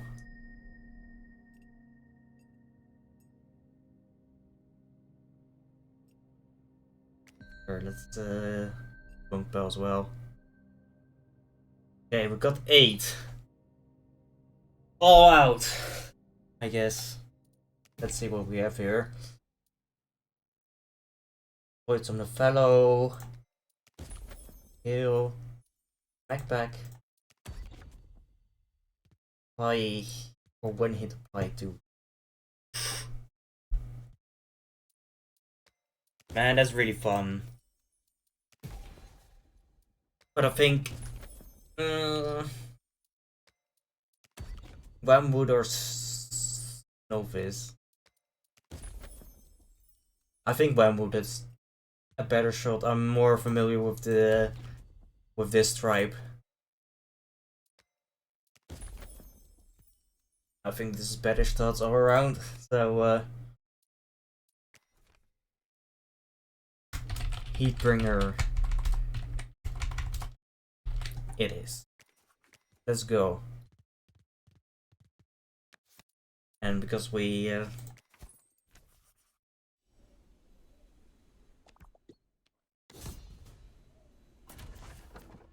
Smackback, the Boschnu is the best bet for occasion.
Oh, this is going to hurt them.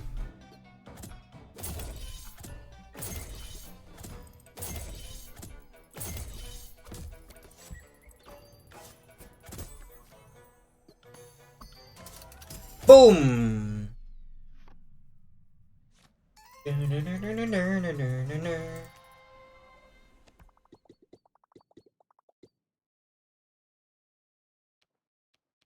an ally in the term. Foxy, let's go.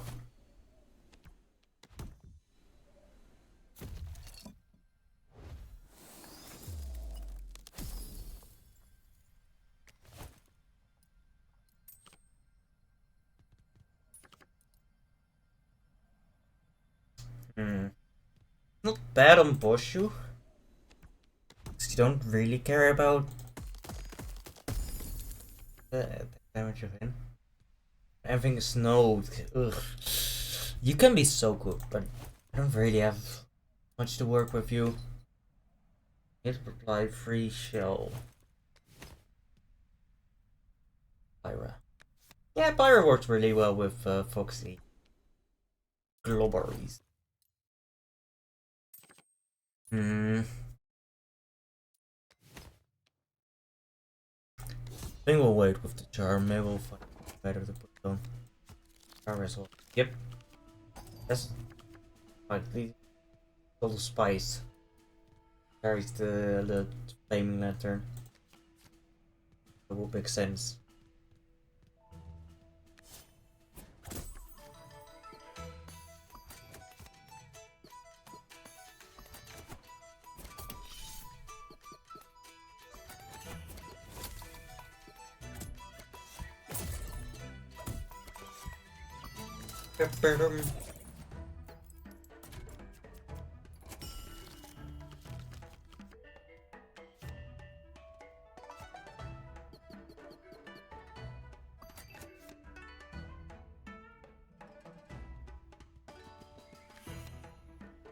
Kinda need a wood head.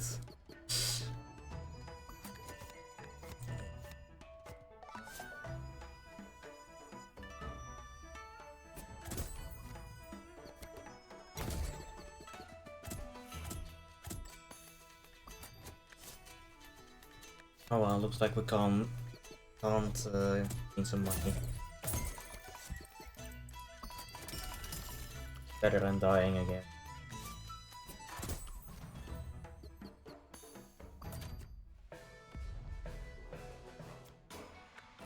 Being globbery.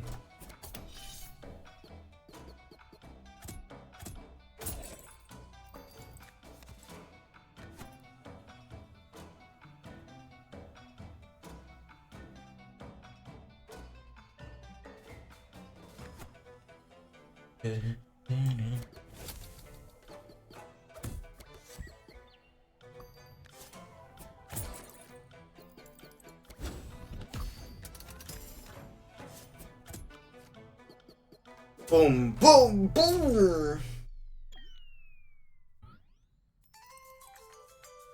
Wait, I thought it was only 18 damage, but it was 24. 18 is 9 times 2. I had 6 times. Wait. No, I had 8 times 3. I thought I had 6 times 3. That's why I wasn't.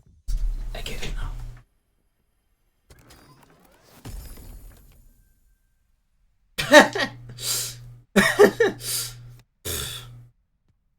Well, that sucks.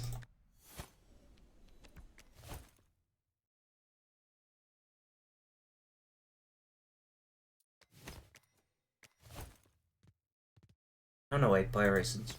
I thought I only chisel pirates.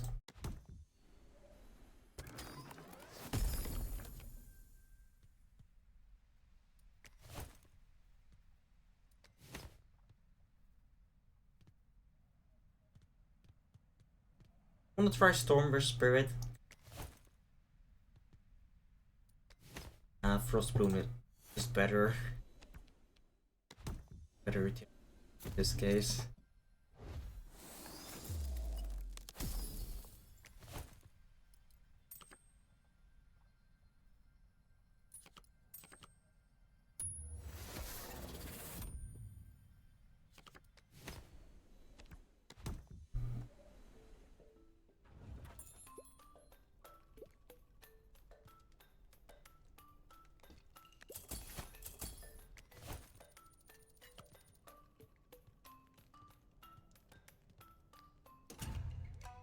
Oh, this is the Ice crown angle. The Foxy crown.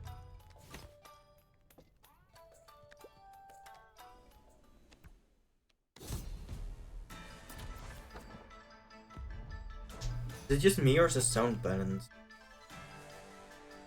Just be me. Or headphone.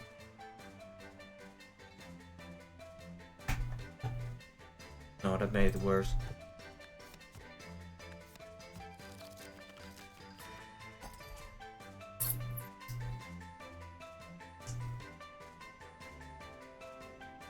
Okay, that's slightly better.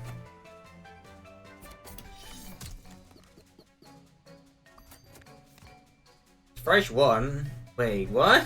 You're gonna make a junk to my hand? That isn't fair.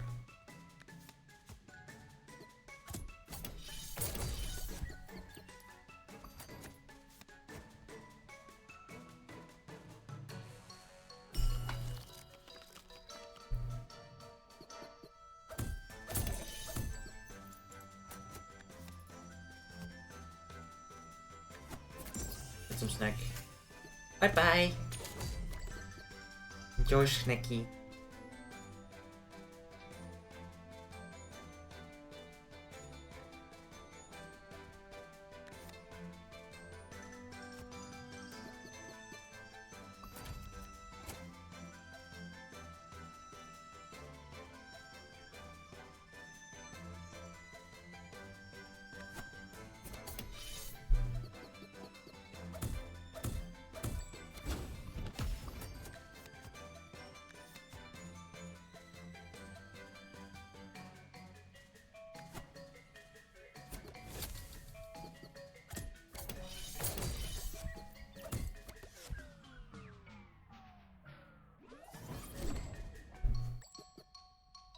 Oh hey, that got rid of its charm. Take that.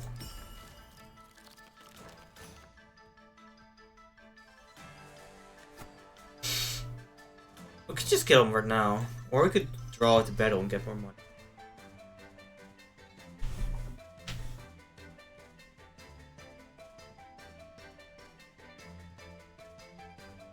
Draw out the battle for exactly 1 turn.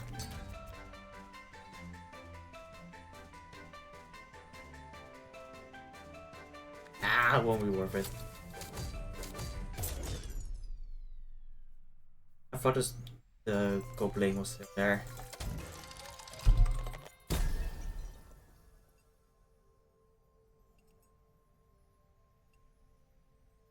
One hit.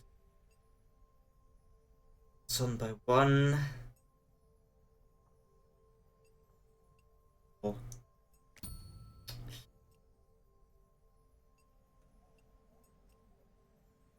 Guess this one. Trying to use victory.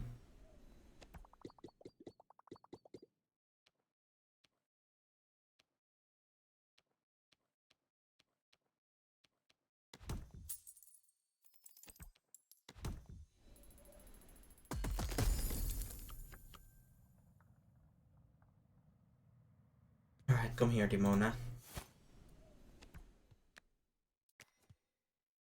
Maybe favorite anime? No, not really. I don't really watch that many anime or manga.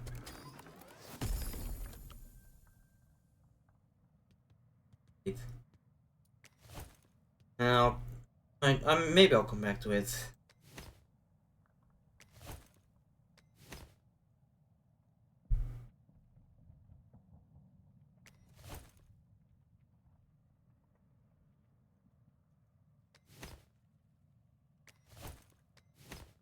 Debating we need a sparkler or sort of hard mist. Hard mist is usually pretty good.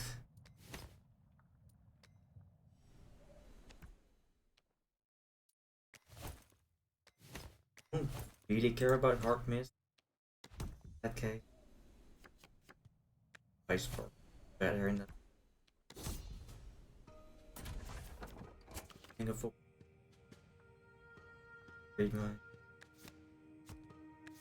Mango Fox's scythe that went down or something.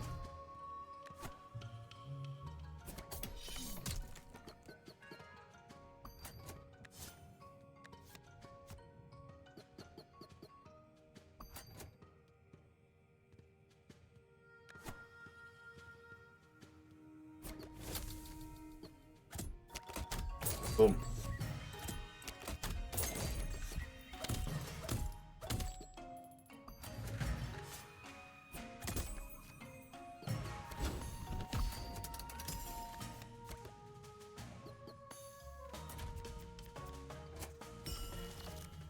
Oh, you're gonna obliterate those two.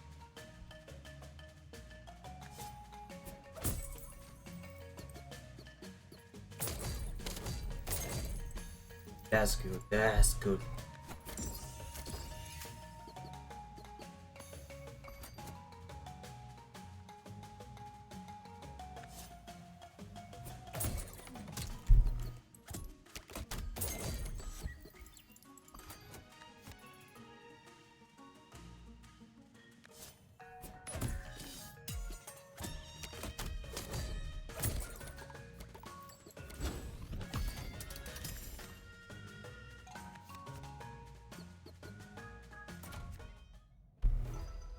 Polgo.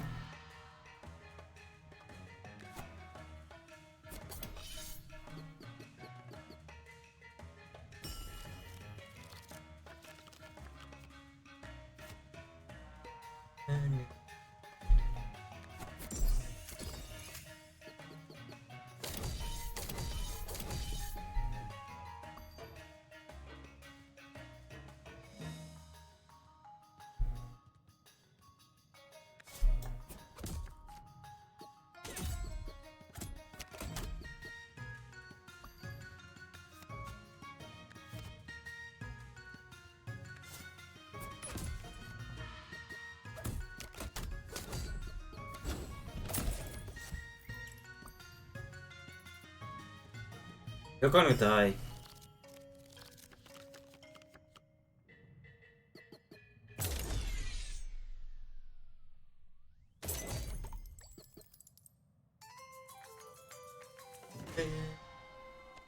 Okay, with the power of 2 in terms of money. Holy tracks. Well,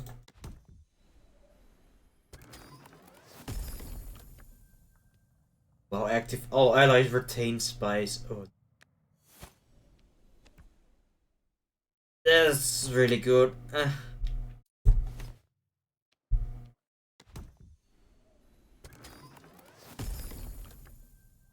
Play. Oh! Ooh, this isn't a curse charm, this is a blessed charm. Play 5 shell barrage. We definitely take that one.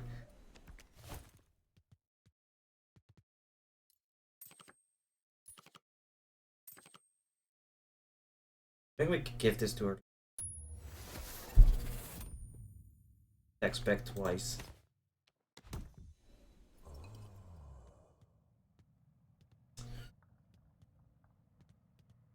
I'm definitely duplicating you as well.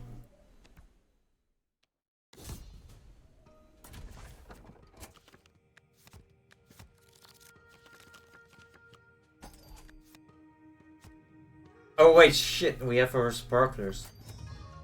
But that's going to lessen the... That's gonna make Shellboat worse. Damn it. I guess we could recall it and gain benefit from personal recall. Not the end of the world.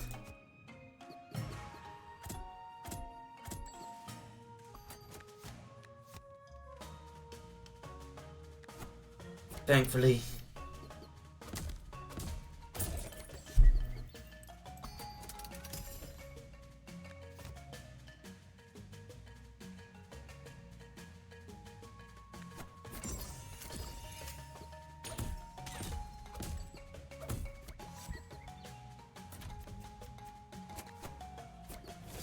Alright, let's get rid of Woody Drag.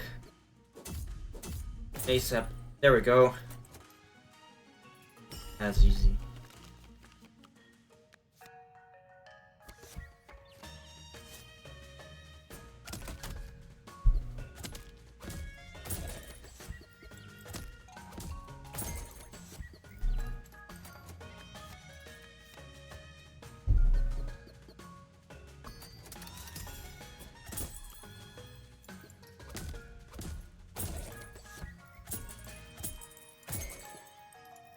I think this deck is a little bit strong.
That's great, that's great.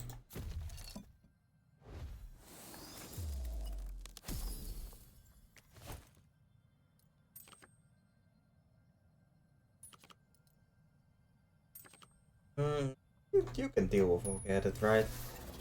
Don't really take that much.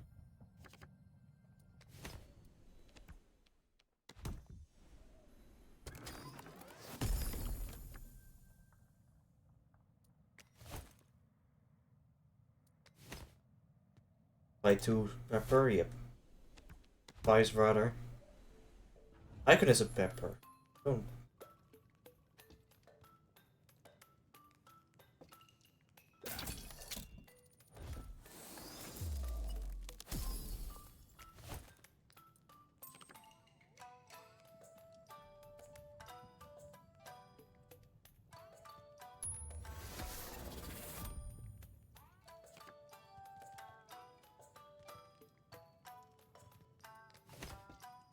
That's some good armor right there.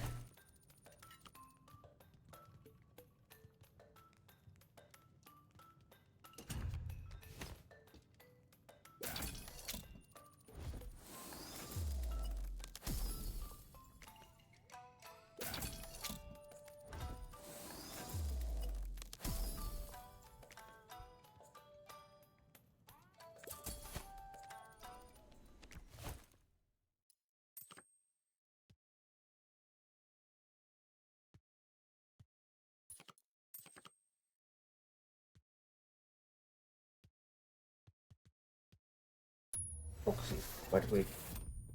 Armor. Runker!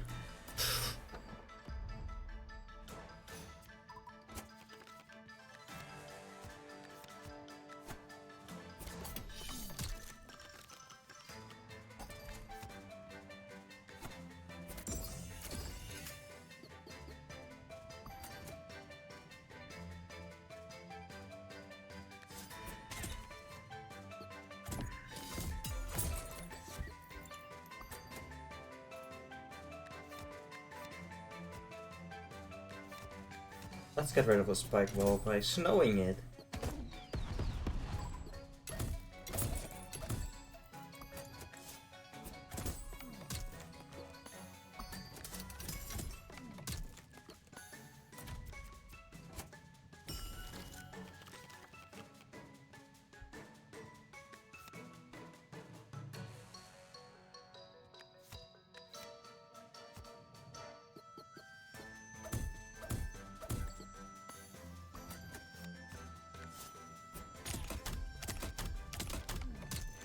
That's some good shell.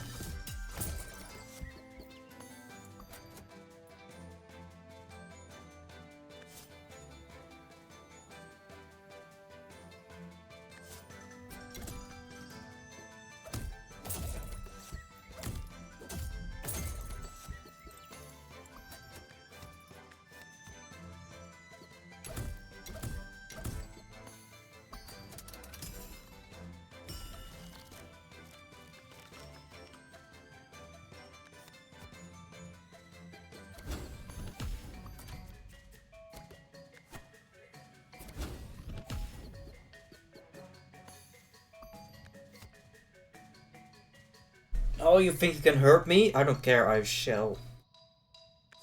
I mean, I have... think you can weaken me? I don't care, I have pepper flag.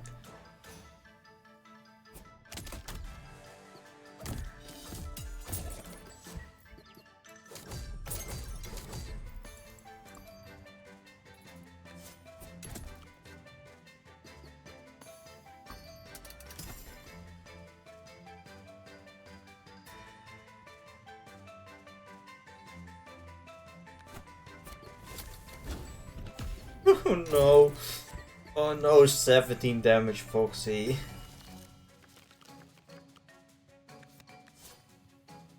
Could we run around the Crunker phase too? Let's find out.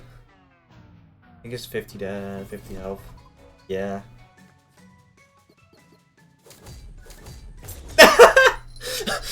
We totally can. Oh boy.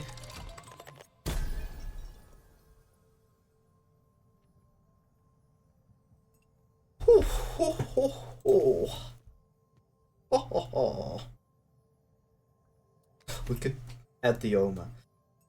Ona?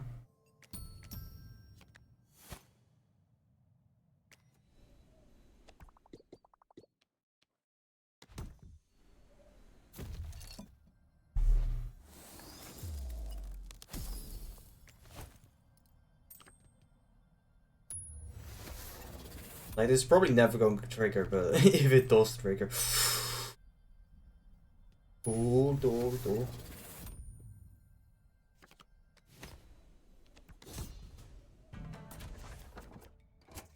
Oh boy. Is I'm going to go here really well or really horrible? I don't know which. A little bit scared.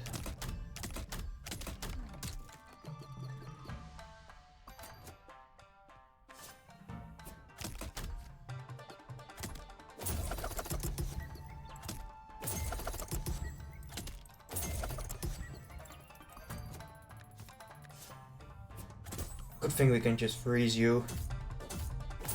Don't have to worry about smackback. Hey, no enemies.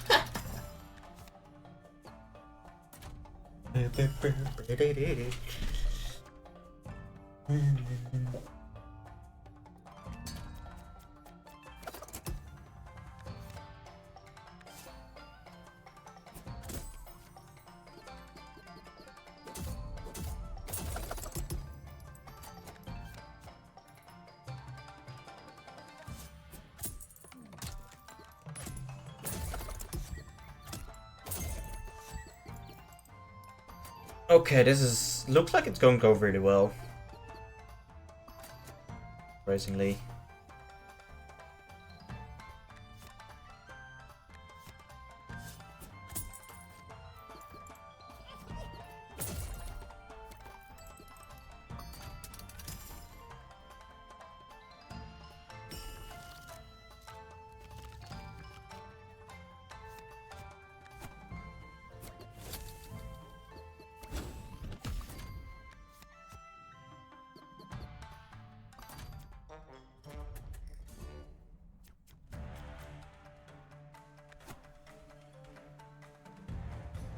Okay, so you don't have smackback, right? Should go really well. Yeah.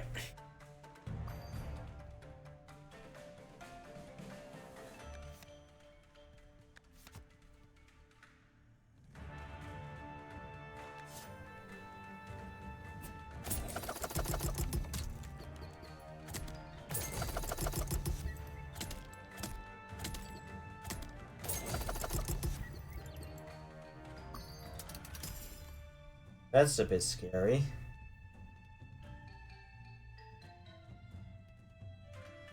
Times 4. Ooh. 4 times 4 is 16. Bringer can take that.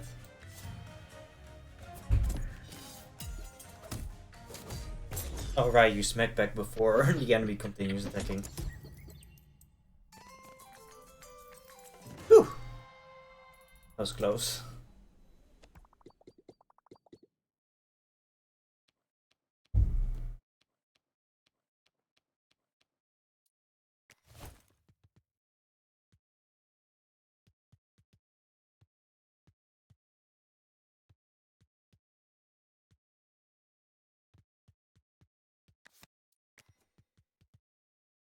Sorry, Demon. Really forgot to read you.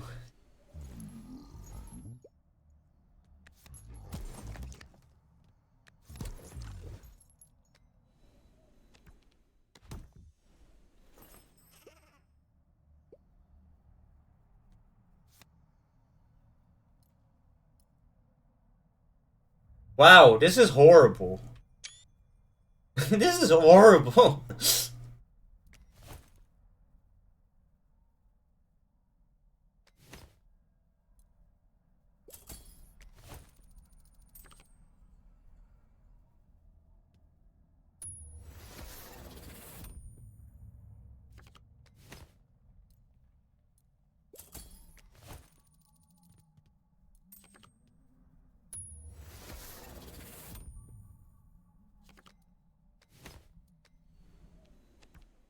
Let's go.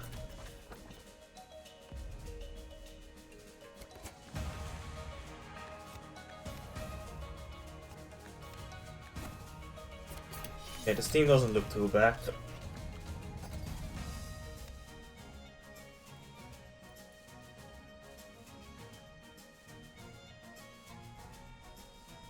I don't think.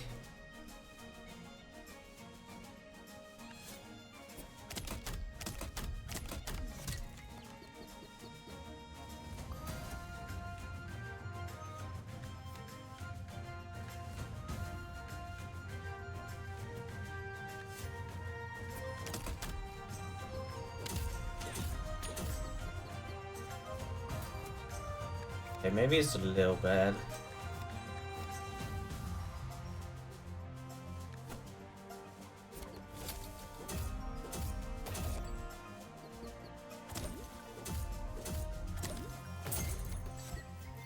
Wait, that's 8.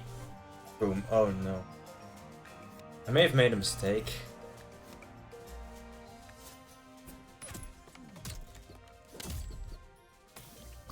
Oh fuck. Oh no. Oh shit. I don't have any healing.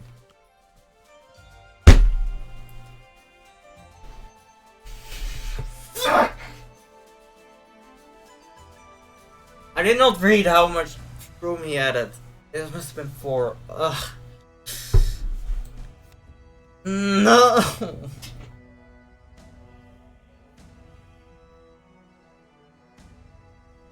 was nice knowing you.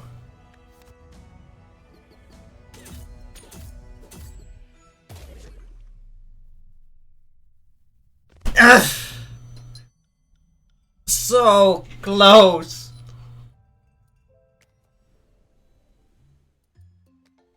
What an anticlimactic finish. That's gonna put Wildfrost at 40 points.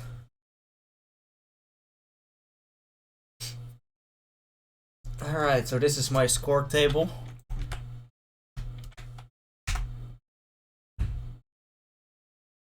Let's see, I can probably just...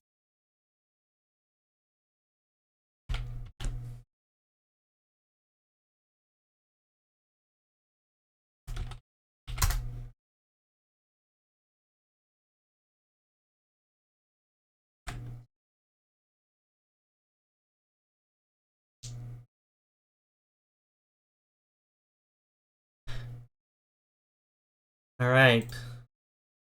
Let me open the spreadsheet. So, Slay the Spire, we got 40 points. Noita, we got 0 points. Grow the Seed, we got 15 points. Barbarous King, 0 points. Relatro, 60 times 2 times a half, 60 points. Dungeon and the Journal Excalibur, 60 divided by 2, 30 points. FTL, 55 points. Robot Core, 0 points. Inscription, 60 plus 41.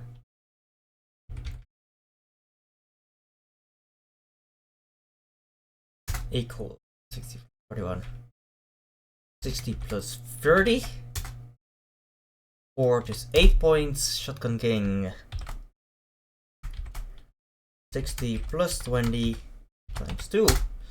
160 points. Terror Guards 60 plus 0 times 2 divided by 2. How is 0 in Cobalt Core? Because we died pretty much instantly. Farmkeeper 60 plus 20. Journey to the West 15. Blacklane 20. Luckbeer Landward 24. Dice Dungeons 20. Flunky 0. This game, Shattered Pixel Dungeons 24 points. And Wildfrost 40 points.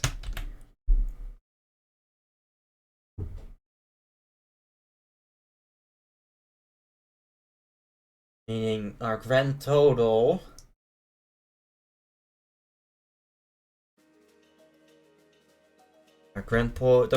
equals 832 points, which is meaningless. Okay, how many games do we actually beat?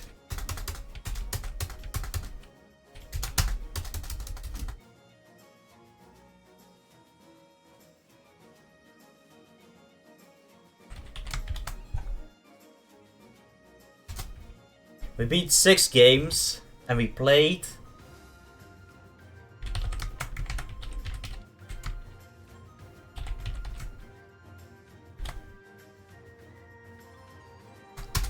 played 21 games.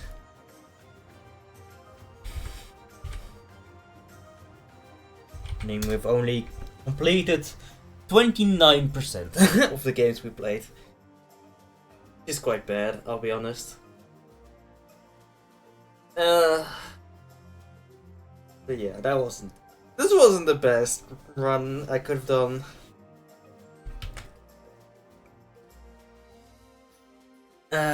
Yeah, next time. Oh wait, we definitely beat Journey to the West as well, as far as we could. And we beat this games too.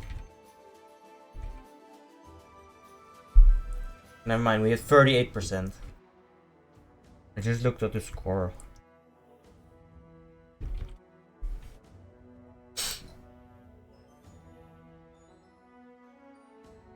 So 38% complete? That's not bad, could be worse. Could be better. Next time, we'll probably... So... I had a lot of fun. I hope you did too with this Roguelike Rumble. There were a lot of fun games I was able to show off. Also some not that fun games, but that's something we'll get to later. I think I want to do this again sometime, but a little bit different. Next time I want to do this, I'm probably gonna shave a lot of, make it less games and make it more, like make it more rigid. Maybe I should make like a selection of games that are really fun to play. Which brings us to the next thing, the tier list.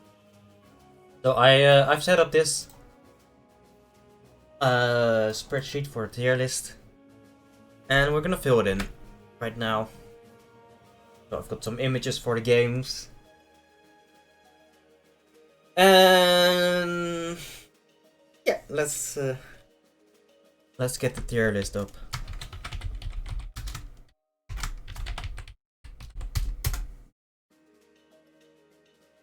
There are some games that you won't recognize in here, like this one, this one.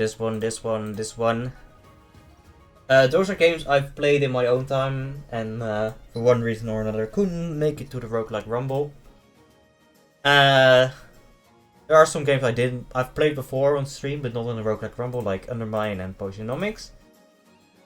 Mostly because these two are too much roguelite elements. So, let's start off by just going through them the way we played them. So that means we're skipping some of them. That means Noita is first. Noita. It's a very interesting game. I don't think it's made. It's definitely not made for me, which is the issue.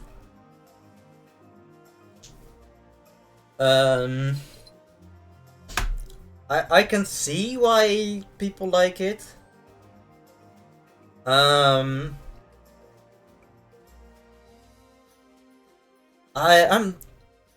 debating between B tier or A tier. This is the start, so it might change later. But I think I'm gonna start off with. I'm gonna start off with B tier, but maybe it will improve later on.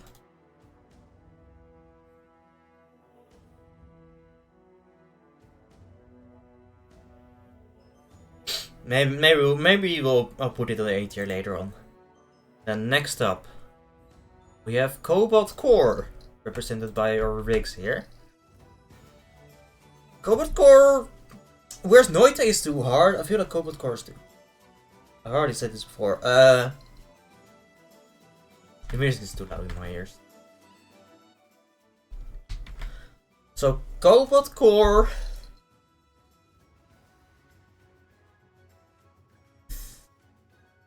Yeah, I think I'm gonna put Cobalt Core and Noita both in A, actually. So Cobalt Core, it's a pretty solid game. Like I said, it's too easy in my eyes. I feel like there's not enough challenge. Like the damage numbers being too low is the main issue I have. That means that you can't really make a decision if you want to. Like it doesn't really mean like, hey, do you want to lose 3 HP to deal 5 damage? Something interesting you can do in Slay the Spire. Because this one is lose a whole or deal 1 damage. And I feel like it's almost always better to not shield yourself. I feel like it's sometimes it can be way too easy to get way too much block or way too much evade, and it kind of removes some of the challenge. That's the issues I have with the game. I know it's a favorite for some people here. Eclipse. But yeah, so same goes for Noita. But I think A tier is definitely a worthy spot for this game. Okay, next up, FTL. FTL is also very interesting.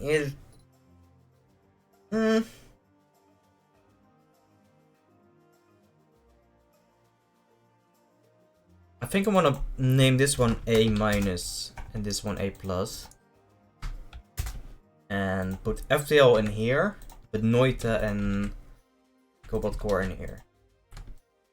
I think FTL is more interesting game. So there are a lot of mechanics in FTL.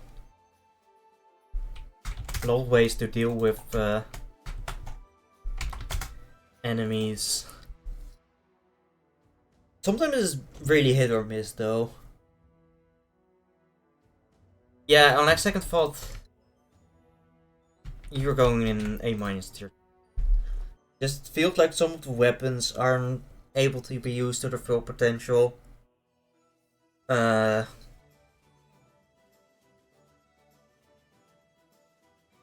like you need to have pulse weapons to deal with the mothership's shield.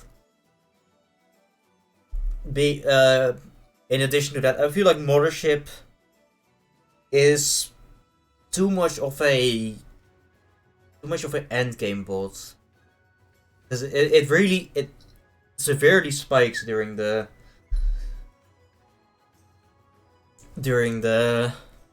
mothership boss.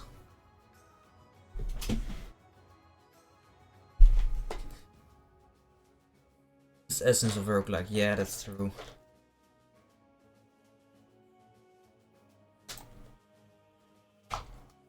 Alright, next up we have Hazy's mod.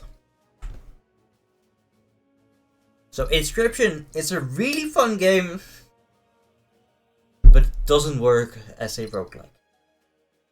B tier. That's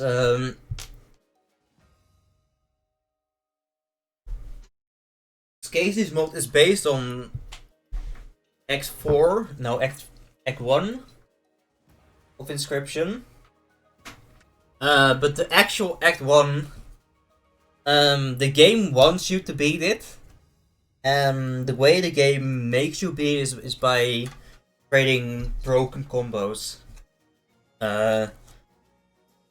Like infinite scrolls or bloody scrolls, or gaining a one-hit KO card. Which makes speedrunning interesting, that's for certain. The Cases mod does try to balance some of these out. Oh, and Ouroboros is also another thing. But yeah, Cases mod tries to balance some of it out, but it feels lacking at times. There's not really enough balancing to make it a fun roguelike. Honestly, I think P0's section would make for a better Cases mod, and that's not just me being a fangirl for P0 free. I think it generally would make a better roguelike, because it's more balanced. And like, there is the P0 free mod, but I feel like that mod kind of removes some of the balance that Act 3 has, which is a pretty strange thing to say. Yeah, some of the rares are broken.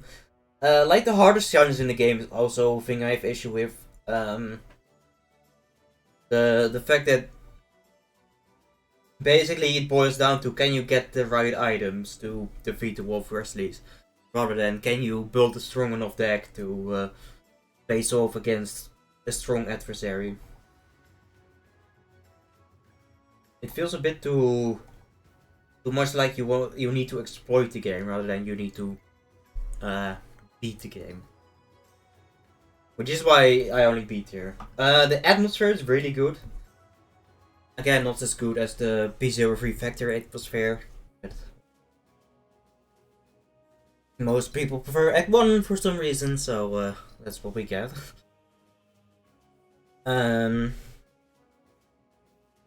the Act 1 atmosphere is really cool. It's just I think Inscription is a really great game.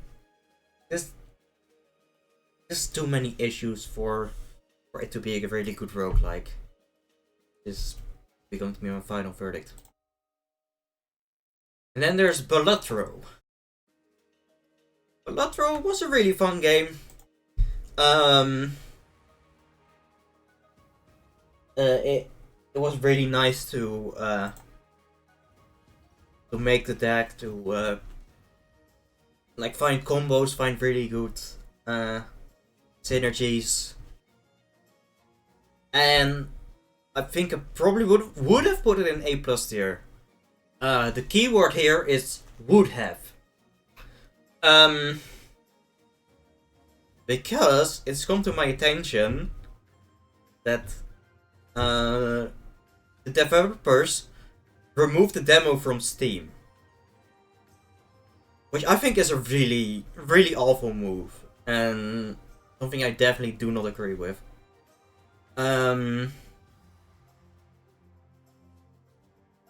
Especially because the game isn't out yet. They pulled the game from the Steam market when it's not out yet. They pulled a demo from the Steam. And I don't see why you would do that, because demos are a really good way to introduce your game. And I feel like demos would increase your sales, but apparently they disagree. And you can't even. And yeah, like you may think, okay, like you can't download the demo if you wanted to. That's up to them. But I can't even play the demo itself. I can't even play the demo, even though I've downloaded it before it got removed. I think this is really scummy behavior. And I don't know. Maybe the game was pretty fun, but right now it is literally unplayable.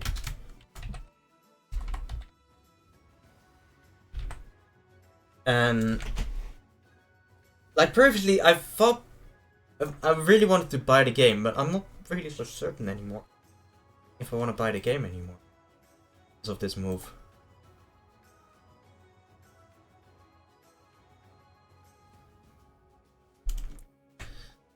But yeah, this is gonna be put in the literally unplayable tier. Balatro was the poker roguelike.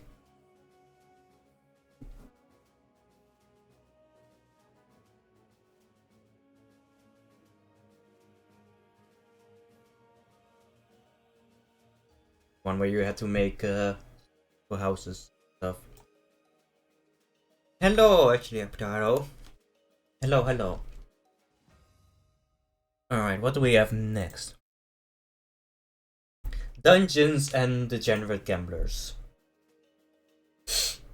I don't really have much word for this. It's C tier.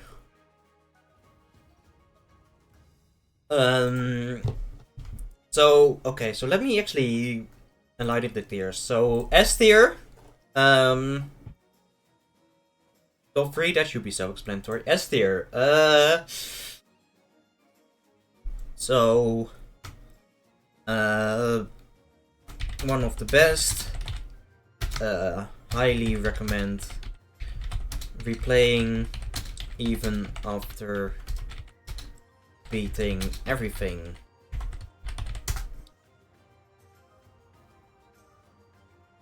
So A plus tier. So A plus tier definitely worth beating. Well, completing actually.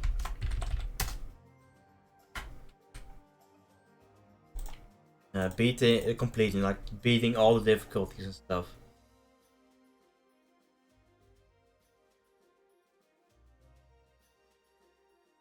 So in this one, highly recommend even after completing. How do I add it? Even after completing everything. Just to get a bit of grasp. Completing. Just to get a bit of idea of what the tiers represent. A minus is definitely worth playing multiple runs.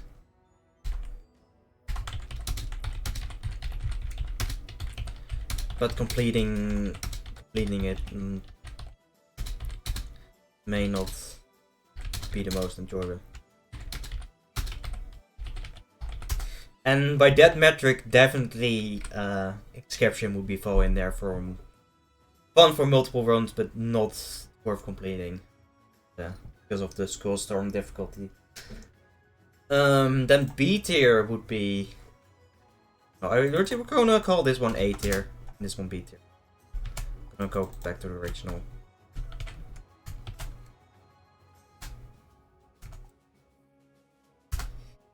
So these two should go in A tier. This one should go in B tier because this is worth multiple runs, but not complete.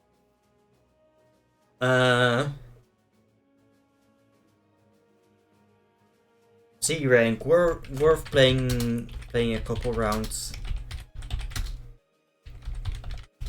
but that's about it.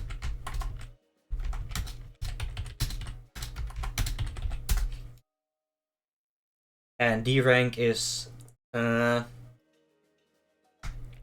giving it a shot, but probably a one and done. So I feel like that should give some ideas as to what the tiers represent, and F tier and top 3 tier should be pretty self-explanatory. So Dungeons and Degenerates Gambler list. So let's talk about things you can do on a turn. So Cobalt Core, you get to play 3 energy worth of cards. Get to move. You get to basically do a lot of stuff. Inscription, you can play multiple cards per turn. You can set up infinites. You only get to draw 1 card per turn, which is one of the things that needs to be reworked for it to turn into a roguelike.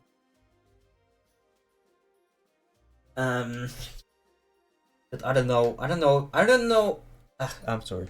I don't really know if you could turn Inscription into a game similar to Slay Spire. Maybe it's just too many fundamental things that need to change. Anyway, for FTL and Noid are of course real time, so tons of things to do. FTL, you can even pause the game in FTL. You can manage energy systems, manage your crew, manage your weapons, manage your drones. Yeah, there's quite a bit. And this one's firing, moving. A lot going on. Dungeon and Degenerate Gamblers. You get to get 2 choices. You get to hit or to stand. A lot of it is pure chance. Like, do you want to hit and risk going over 21, or do you want to stand but be certain to get only 18? It's just like real blackjack. Yeah, it's not bad in any sense of the word.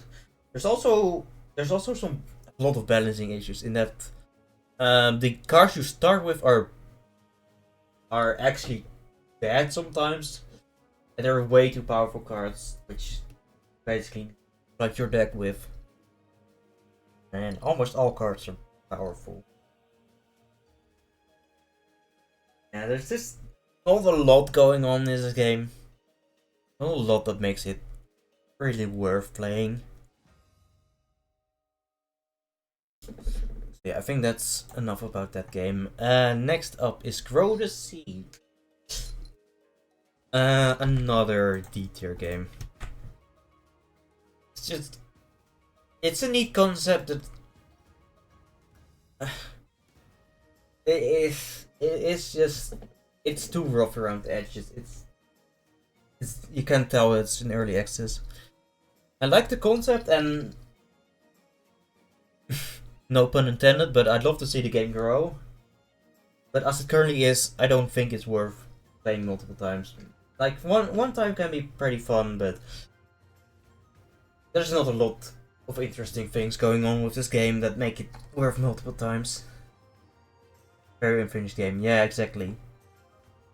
Then we have the Ouroboros King, and this one looked interesting. But I'm really bad at it, and jump scares, yep. I'm really bad at this game. Maybe it's fun, maybe it isn't. I'm not going to rank this one. I do not feel confident enough in ranking this one. So I'm gonna leave this blank. I don't feel like I have the capabilities of ranking that one properly. Next up, Forward Escape the Fold.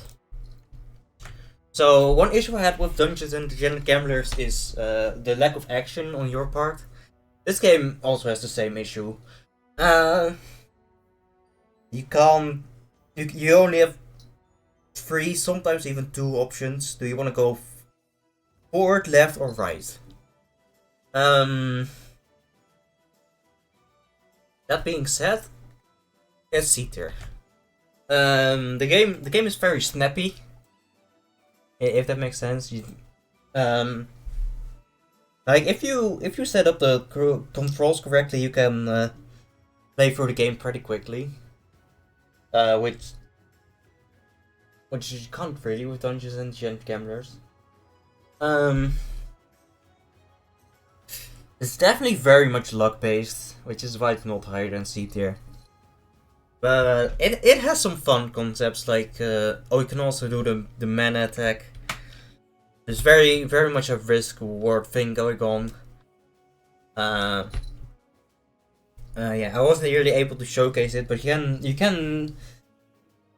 There are some items there are some corrupt items which give bad effects, but there are other items which give you bonuses when you take corrupt items. So that is one of the things I really like about it. The risk reward of that thing. Overall, it definitely feels a lot more polished than these two. That's one of the reasons why I put it above these two in C tier. And one other issue I have with this game is that there's no cloud save. So progress made on one system does not carry over in the other system unless you physically transfer your save, which is really annoying. Yeah, it's definitely a C tier game. I think I had fun unlocking characters and playing with new characters, but every character does have something interesting about them. But there's not enough to really push it to B tier. I think Inscription is definitely better than Forward, and these two are all better than Inscription. These 3, I mean. So the next game, Shotgun King. Where is it? There it is. Shotgun King. You are king. You have a shotgun. You need to defeat the enemy. Very fun. Very punishing. I think the ascension system of this game is done pretty well. There are really fun cards. Sometimes it does feel like cards are better than others. You can get easily overwhelmed, and the game is very punishing. I'm not sure if I want to give it S tier or A tier. Let's see, is it worth playing after completing, or is it just worth completing? It is worth completing. Is it worth after completing?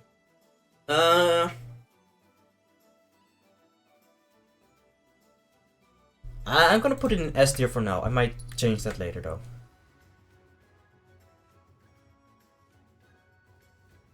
Chess game? Yep, chess game. The one where you have a shotgun. So that's our first S tier. The next up we have Terra cards.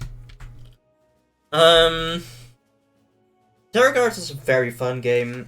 It is in early access, and oh boy, does the performance sometimes crash. It can also be pretty hard to get started, but that's okay. Unless you play a Roguelike Rumble where you have only one life, but hey. You can get some pretty interesting systems. It has a lot of performance issues. There's no, as far as I know, no ascension system. There's just a lot of lacking. There's a lot of I've had issues where things don't actually do what they tell you they do. It's sometimes hard to really play the game, but that said, it's a very fun and relaxing game. But because there's not really you can make player-made challenges, but other than that, there's not really something you can do with it. I think there's only B tier.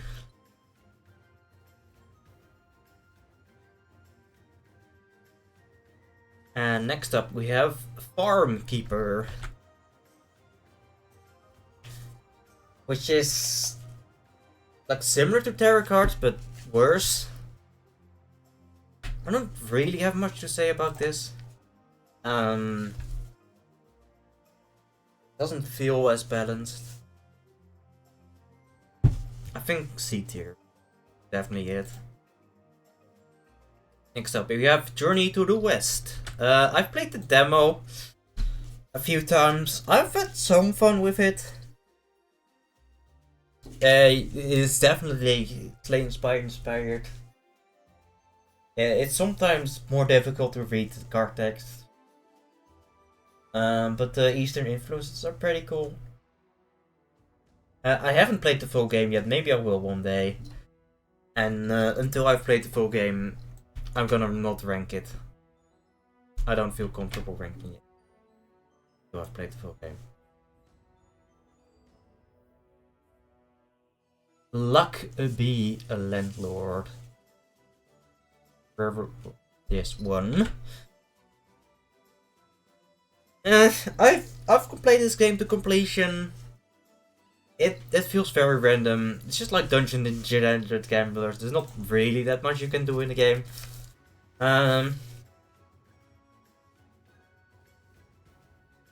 It is nice to see the game exponentially grow and go absolutely ham.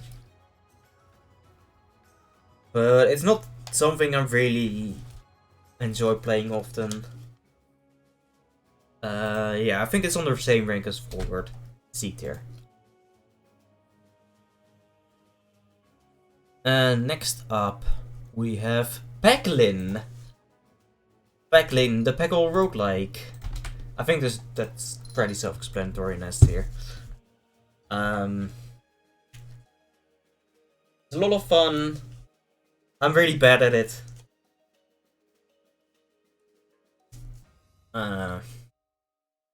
It's just ball go bounce. S tier. Yep. Yeah, no, it's definitely one of the better ones. All right, Dicey Dungeons. I've played this a lot in the past, not really recently.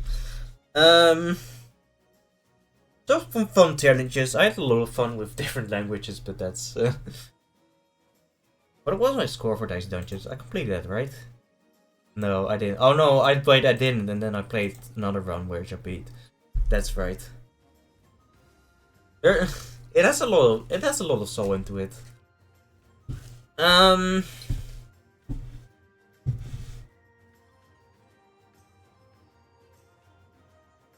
think I want to put it in 8 tier. It's pretty fun. Well, it's better than finish, and it's really pretty and fun to watch. Yeah, that's a really good point. As Dungeons, I'm really waiting between A tier and B tier. I think it's B tier actually. Maybe I'll change some stuff later. Oh, and these are all unordered pretty much. Maybe I'll order them later. You know what? Maybe I'll move this one later. And then we have Spelunky. I've only played this one a little bit. I haven't even put it in here. Gotta put it in here. Anyway, definitely thought I put it in here. Anyway, Spelunky, I'm not gonna rank it. I have not played this game enough to rank it unranked. It doesn't seem like the game for me, but oh well. Monkey's way too hard. Yeah, that's a good point. So the next one that we played is Shattered Pixel Dungeon. Shattered Pixel Dungeon is one of the best dungeon crawling roguelikes I've ever played.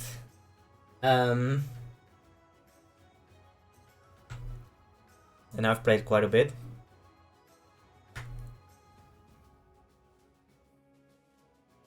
There are a lot of like, it's perfectly balanced. I'll get into this more when I show the other ones I have on the list. But this game definitely has the most balancing combat. You actually need to really think about your actions. There are a lot of little things you can learn, like how swarm of flies always drop health potions, so that's an easy way to identify it. You can use the alchemy pot to get knowledge of what scrolls are. I think this is more of an S tier. There are also challenges later on, but I didn't really.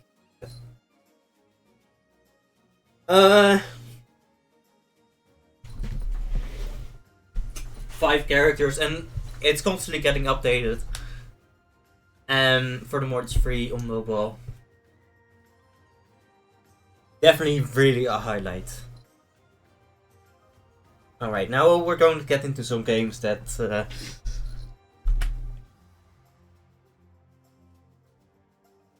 I haven't shown on the Roguelike Rumble for one reason or another, and I just realized about another game that I forgot to add.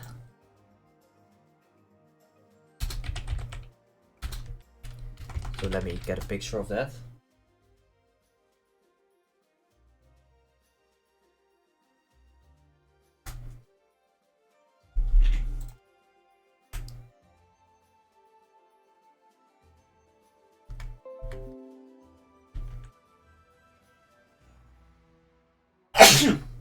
And that is The Enchanted Cave 2. The reason I didn't play this is it's too much roguelite.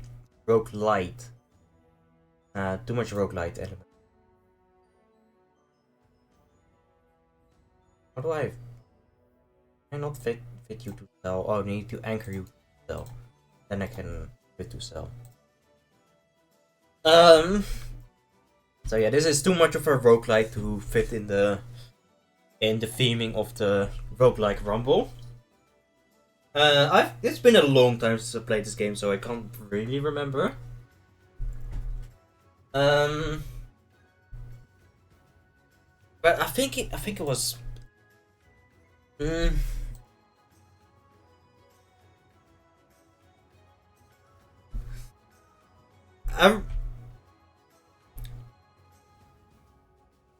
I think it's worth A tier. It's really fun to get the hang of. There are some pretty interesting things you can do in the game. I don't really know what to say. It's been too long. Yeah, it's a pretty solid game. So I'm gonna put it in. And next up, another roguelike game that's too much of a roguelite. You have seen this before on the channel, maybe. That is Undermine, which is a mining roguelike. Similar to what's it called?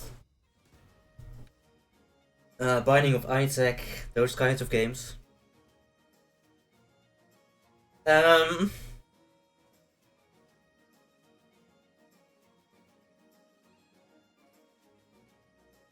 Yeah, I had a blast playing through this. I don't really know what else to say. I think that's another A tier. A tier is getting.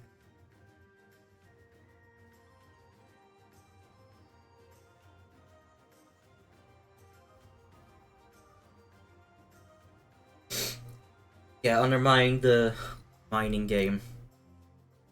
Yeah, I think it's A tier. I don't really have much to say about it. Potionomics. The roguelike elements are pretty poor. So the game, like, I was thinking, hey, this is going to be a Slay the Spire game with some, but with potions and with some micromanaging maybe. But no, it's a potion selling game with some Slay the Spire elements.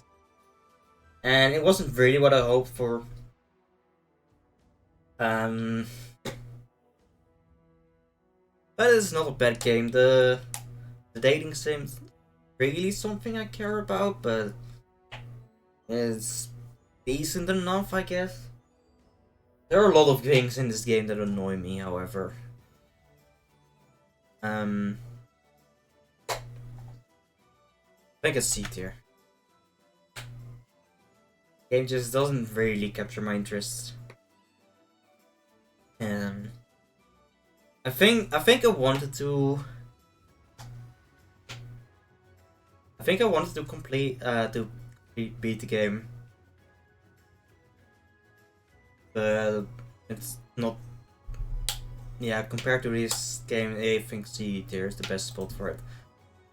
All right, next up, let's see. Loop Hero, which is also has too much meta progression. It's been a long time since I played it. Like, the game is kind of an auto battler, which I'm not really helped me enjoy the game. It's a bit micromanaging at times. I think it fits in your B tier nicely. I think it fits in B tier nicely with the others.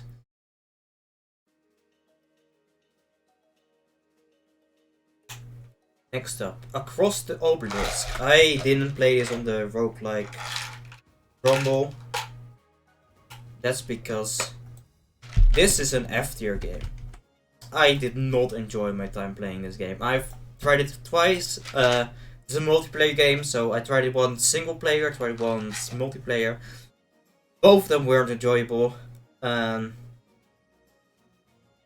couldn't really understand a lot of the systems the game threw at me, like upgrading and those kinds of things. It was difficult to both build 4 different decks at once. It was a challenge, as well as building a deck with friends, because you have to really work together. I wasn't really able to. Yeah, crappy version of Slay the Spire, yeah. Yeah, it takes a lot of inspiration of Slay the Spire, but it implements them really poorly. Like, for example, you have ice cream meaning your energy is conserved. But you can't see how much damage people deal. So, do you want to use your energy on blocks, or do you want to not use your energy on blocks and we'll hope you don't get hit, or do you want to waste energy because block gets removed at the end? Yeah, there's also the fact that even there is an effect which allows you to reveal cards.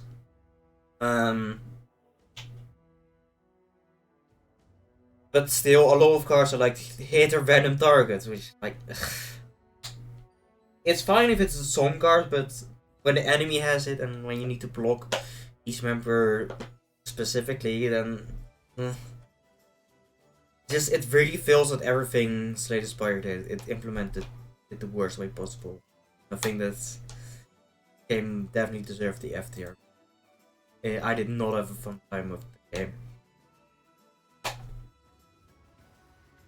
Okay, next up, a game I have shown on stream.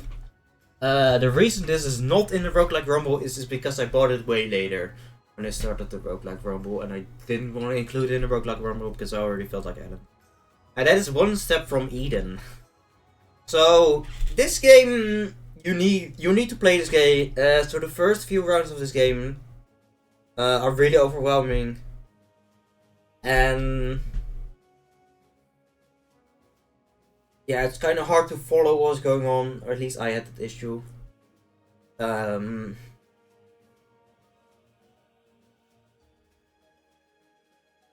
It was like it's a real time game. I felt like the game was way too quick. But I've played it some more, and I've got to say that it is a really fun game. It's incredibly solid. There are a lot of little things. I think this is it's definitely another S tier. One Step from Eden.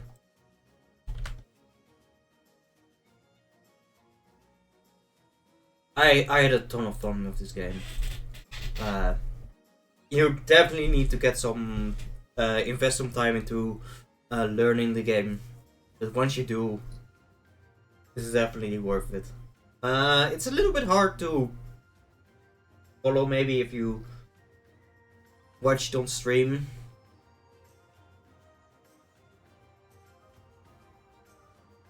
But that's more for you problem. But yeah, I've been playing this offline and I've been having a ton of fun with it. Like similar amount of fun to Packlin when I first played it. So I think it fits in S tier. Alright, now we only have games left that I haven't shown, and a few others, which you might guess where they go. Hades, pretty popular game. I kinda sort of enjoy it. Definitely not really my cup of tea.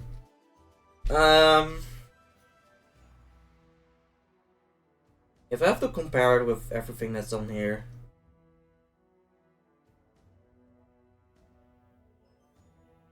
I think this is a B tier game as well, in my opinion. It definitely has some cool stuff. I just can't really get into it that much.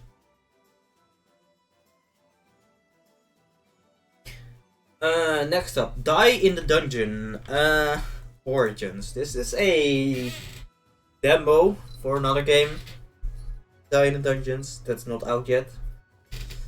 This game, it has some fun, unique stuff. It didn't really catch my attention as much as Backlin or One Step from Eden. It has some unique mechanics. A tier.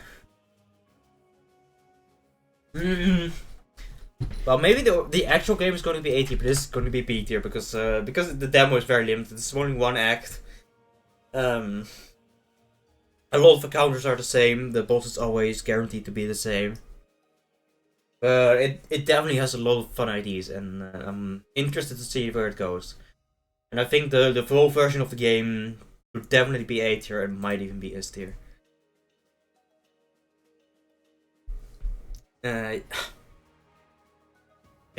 One question, Onan Hunter. Do you feel like I need to introduce what the game is, or do you think just hearing about the game, even though you have no idea what it is, can be fun?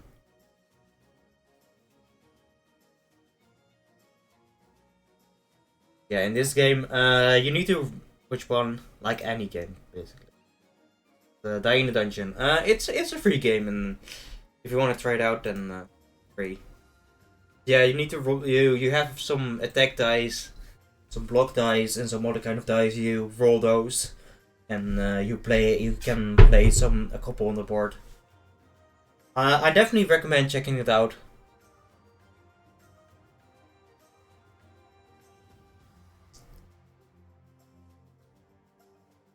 Especially because it's free. And yeah. It has it has some neat mechanics. I don't really feel like the combat is too interesting. Anyway, I definitely recommend checking it out. Next up we have let's do this one next. Adventure Labyrinth Story. This is one of the very first roguelikes I played. It's on the 3DS, and I don't think it's on any other console. I'd love to see it Switch port or a Steam port. But until that one, yeah. It definitely struggles with the hardware sometimes.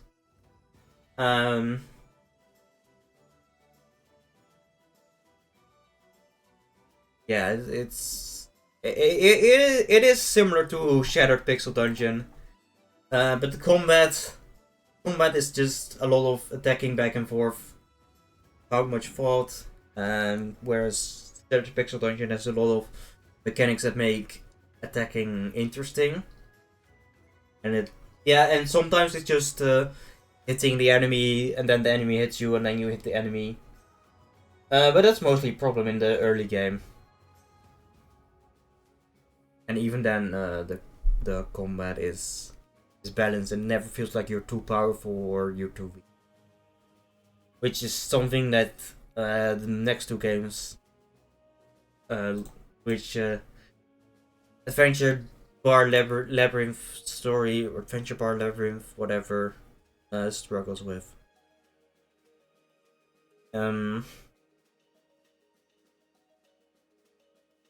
think it's a B tier. I had a lot of fun with this growing up, but I can't say it aged well.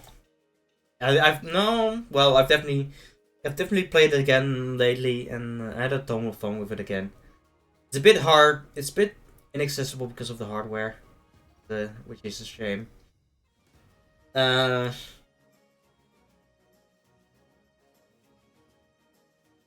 was definitely a highlight of the 3DS. But I don't think you can download it anymore. I'm not sure if it's shut down on the 3DS or not. Maybe you can get a ROM of it. Yeah, it's a neat game. Toho Against the Wanderer is pretty much the same game, except with a different coat of paint. It suffers from most of the same issues like combat, being you hit the enemy once and they die. That being said, there are a lot of interesting mechanics in this game. Nito Fusion being one of them. And the Toho coat of paint is pretty fun.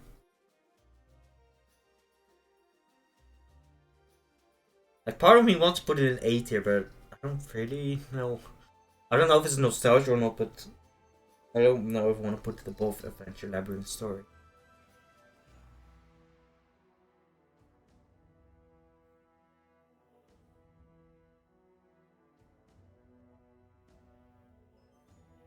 It's pretty small, like it's touchscreen. Adventure Labyrinth Story does not use the touchscreen. The touchscreen is the map, but you can't use it So that's another issue with this game. Like, I imagine Kid Icarus would be really hard to emulate. I'm going to put it in A tier for now. But maybe I'll put it lower later. Yeah, it's pretty fun, but no, it's too grindy. Too much grinding in this game to put in A tier. It's definitely B tier. The game can feel very sluggish at times. Like playing it can be a chore at times. That's definitely not something you want to hear. But overall, it's a really decent game. Definitely worth a shot. Cool. I have it on the Nintendo Switch. I'm pretty sure it's on Steam as well. Yeah, it's definitely a fun game. There's a ton of content in it. It's just that the content sometimes drags on a lot. I think that's my game. Okay, let's move on. Card Roll Adventure. It's a mobile game. Next couple of games are going to be mobile games. These three are all from the same developer, actually. This one is definitely the best of the bunch. There's a lot of interesting mechanics. And you need to click on, like, the atmosphere is also really cool. You like play a card game against some troll or something, and I think it's an A tier. Let me see if I can show you the game.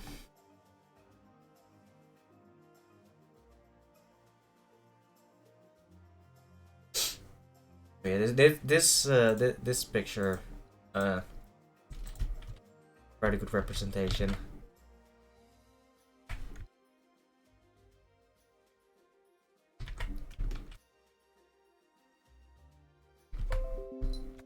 That was my.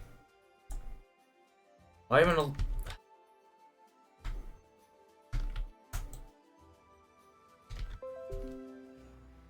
Why can I not paste you in?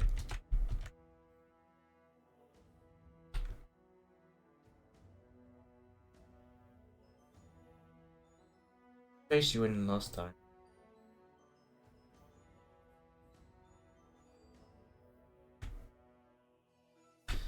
Yeah, we're gonna save this one. It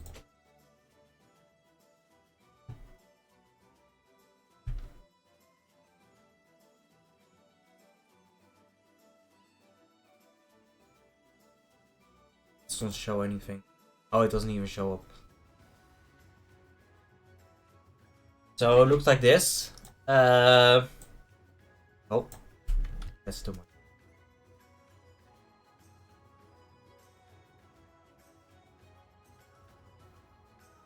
So you need to click on the cards, and each have a different effect, and you have certain items. So what the players done here, they grab this knife which deals 1 damage, then they deal 1 damage to this monster. Then they picked up another knife to deal 1 damage and bleed to the next monster. And they dealt 2 damage and bleed to this monster. And then they clicked on the apple to gain some health. And they have some items, like one item that gives bleed to the first enemy you select. And you need to do this to progress through the dungeon, beat the boss, get a treasure, and complete a quest. It's definitely worth a shot. And yeah, that A tier, maybe even S tier. I don't know. But yeah, it's there's a free version available. You can get that. No ads. Promise. And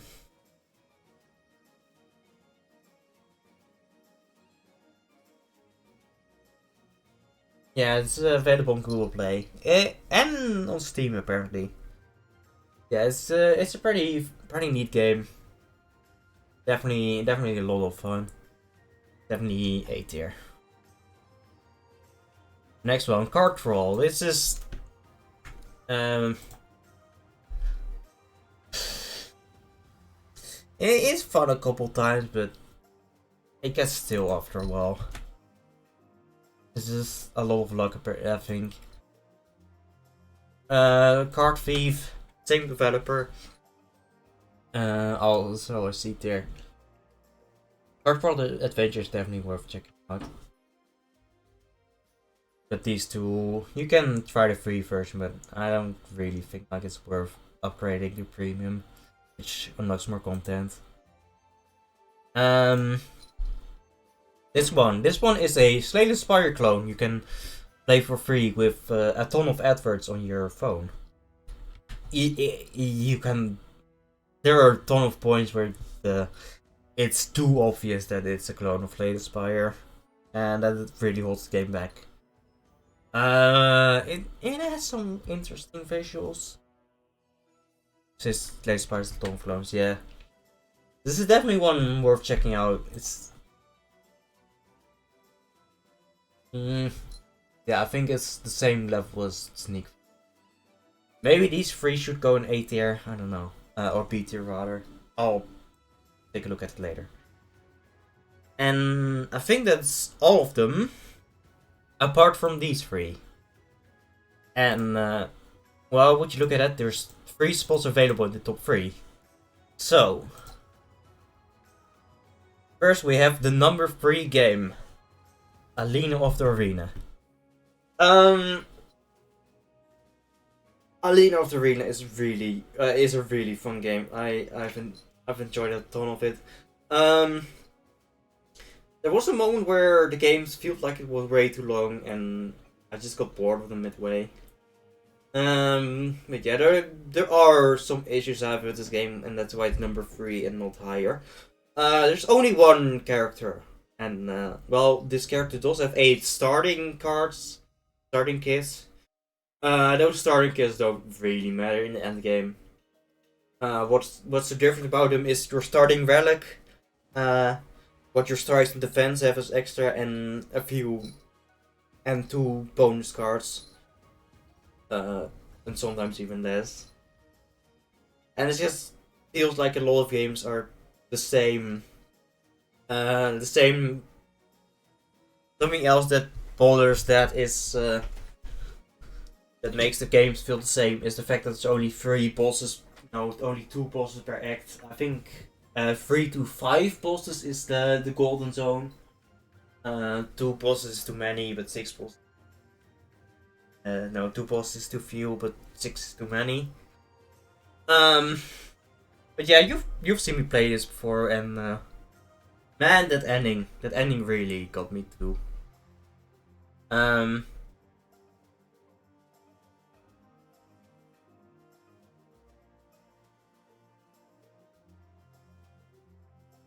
But yeah, there's just too much holding it back for being higher than number 3.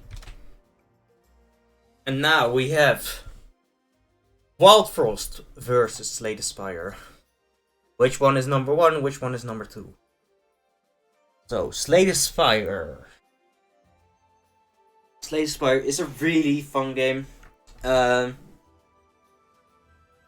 characters with a ton of options. There's also mods, which I originally thought about putting in another slot. If I were to put mods in another slot, they would be A tier. Because mods sometimes, yeah, this is Slay the Spire, but mods. That's A tier. It just feels like a lot of the mods don't really capture the balance of the game too much. But yeah, it's definitely a ton of great fun. Getting Ascension 20 is a long challenge. I still haven't beaten it, but it is a good challenge. There are a ton of ways to synergize cards. A ton of effects, like most cards in the game are good. Yeah. And then we have Wildfrost. A really unique take on the Slay the Spire formula. Getting rid of energy, instead having counters. Being able to move around board with your little minions. And like the amount of interactions you can have with the game, like sure you could have increase your strength by 1 card, and yeah, you could put that on the character, or you could add it to one of the items in your hand, or if you really wanted to, you could even put it on an enemy, and that opens up so many possibilities. Like, sure, why would you put it on an enemy? Well, maybe maybe you want to sunburst an enemy to increase the counter in order to make it attack an enemy with smackback.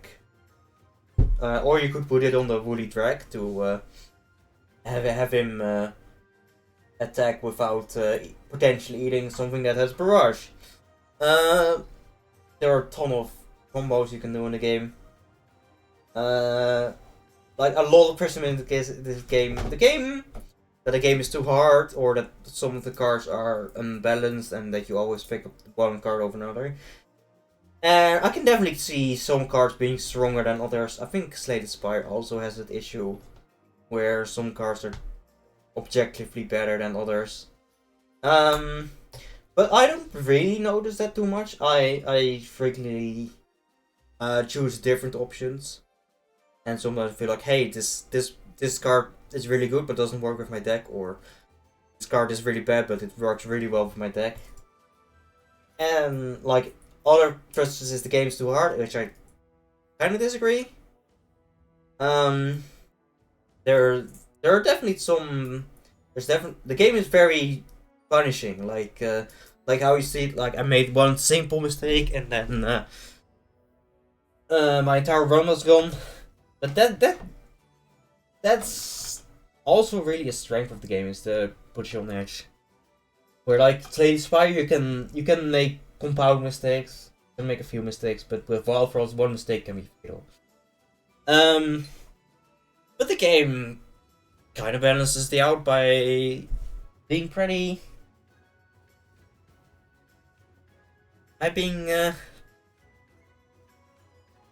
Yeah, it's not really. It's a pretty swift game. That's what I'm trying to say. Doesn't really take long to play a run. If you're reckless. If you want to think about your moves, then there's definitely room for that. And something that Alina tends to be too long sometimes. Wildfrost is the perfect length. Hello, Felicia Darkstalker. It's been a long time. How have you been?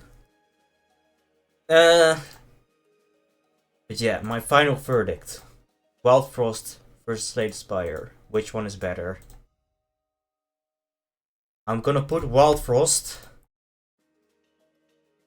at the number 1 spot. Which means Slay the Spire is the number 2 game. So Wildfrost is number 1, Slay the Spire is number 2, League of the Rings is number 2. I feel like Wildfrost has a ton more interesting things going for it than Slay the Spire.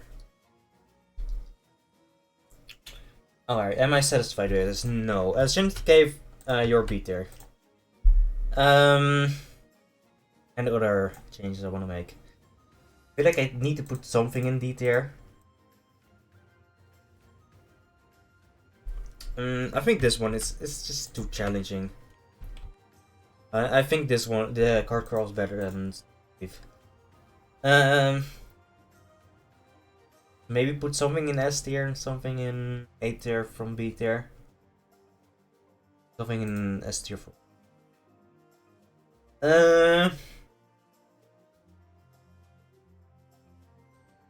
No, I don't think any of them really are S tier game. I think A tier is suitable for these. I feel like one of these should be an A tier. Maybe these two. Do we want to play Inscription over these two?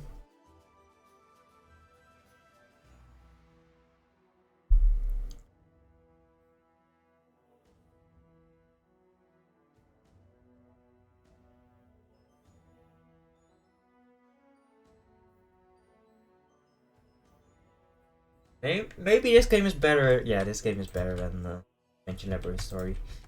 Is it better than Inscription though? I think it is.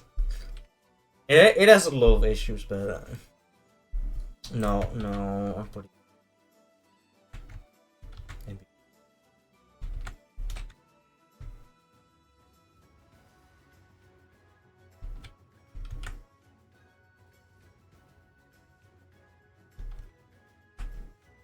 So yeah, I think this is my final list.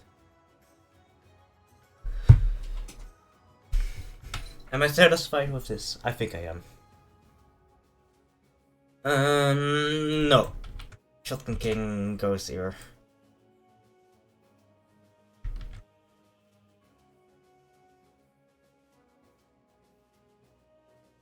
Okay, let's see. Packlane is definitely top of S tier.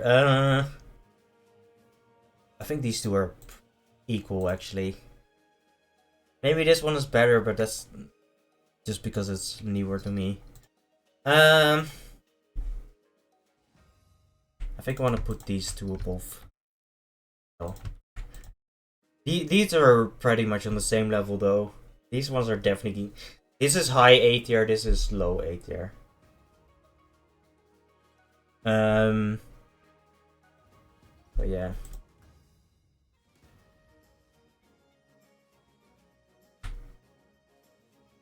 Also, I think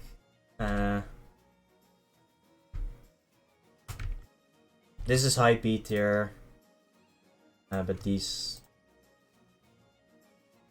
is low B tier for me. I don't want to bother sorting C tier.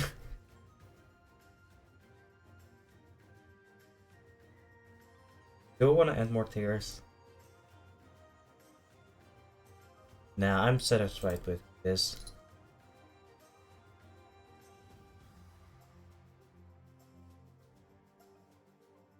Yeah, I think I'm satisfied with this. Oh yeah, pretty much.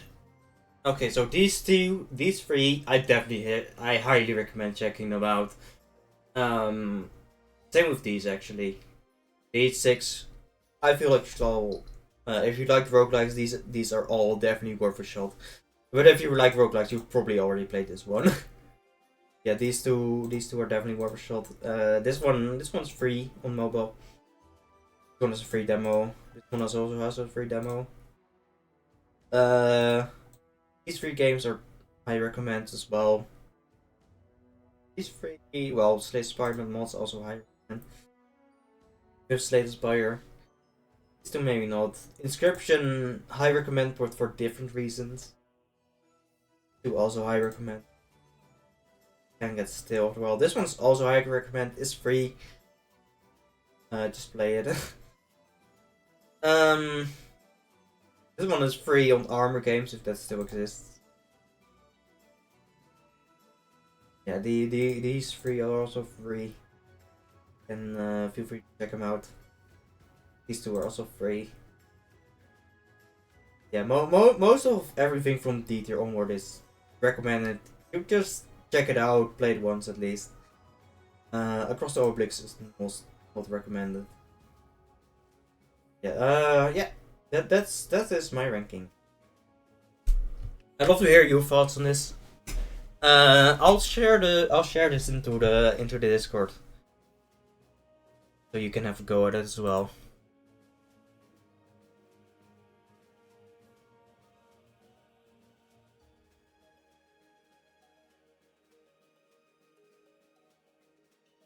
What if playing once costs money? Playing what once?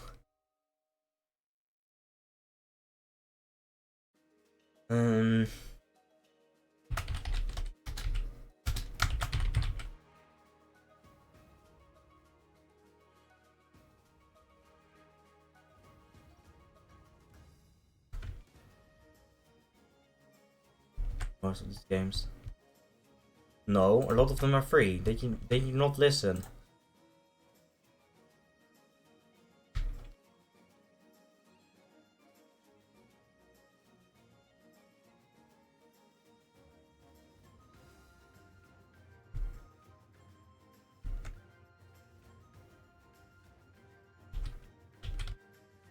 What's going on?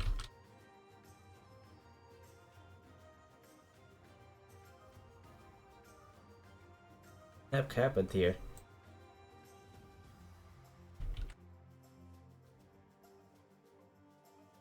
Anyway, if you want to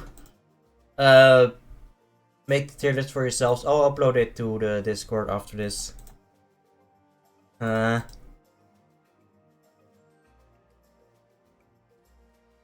there are a ton of free games in the thing I showed you.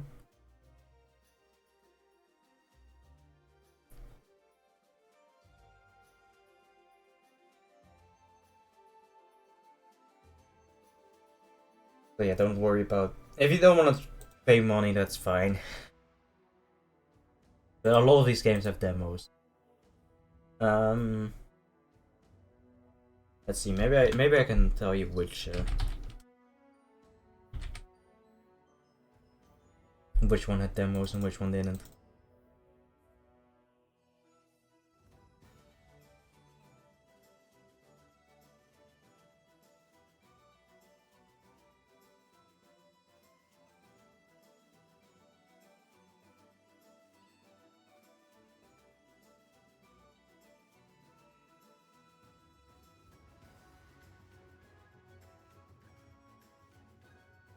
Try first for like 2 hours. Yeah, that's also cool.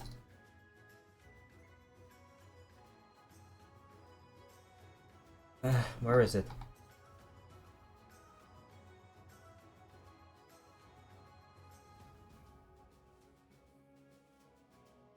Oh, it's in images.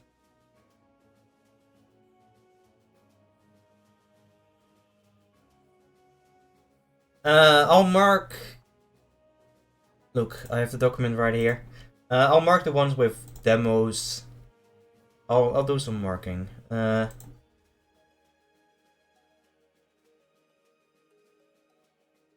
Wildfrost have a demo? Probably not.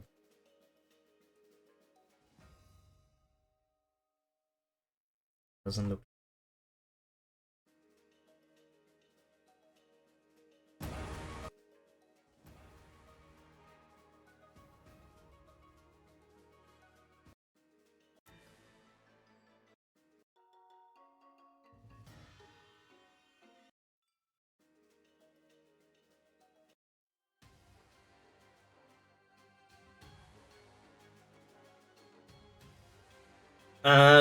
If you really want to, maybe I can let you give it a go via Steam Play or something.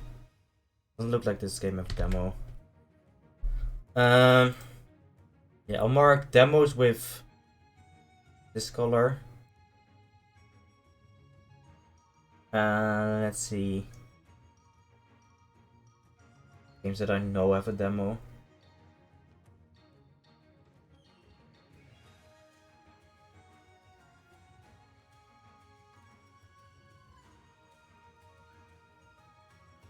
No? Okay. I'm not.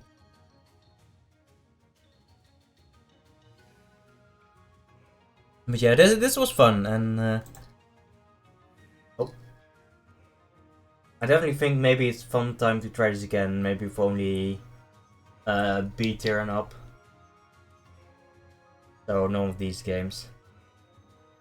Maybe even A tier and up.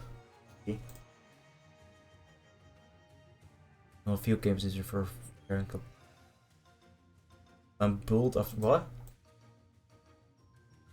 What does build mean?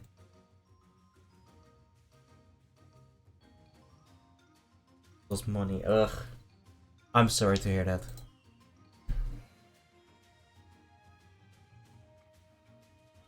Probably turn it off. But yeah, that was the Roguelike Rumble. I had a ton of fun with that. And I hope to play some roguelikes again soon. yeah. As it ended up being a really good time to end it anyway.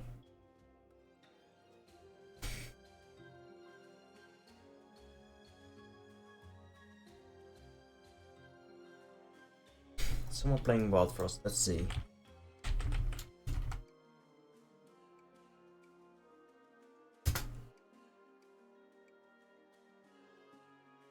Nope. He's not English or Dutch. No, no one.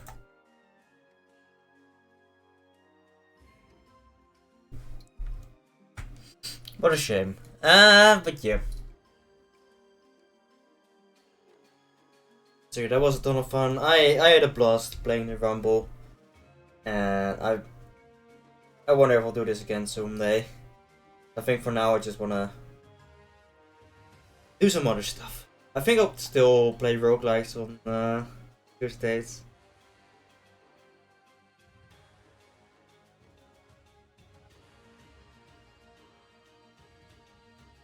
This has been your lovely giant angel, Yo Lily. Thank you all for watching, for sticking around for the Roguelike Rumble. And until the next one, take care of yourself. Okay? Bye bye. Bye bye. Bye bye. Bye bye.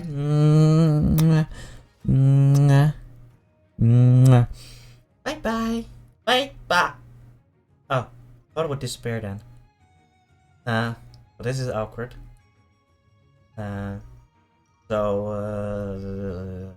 Yeah. How's the weather, Chitty?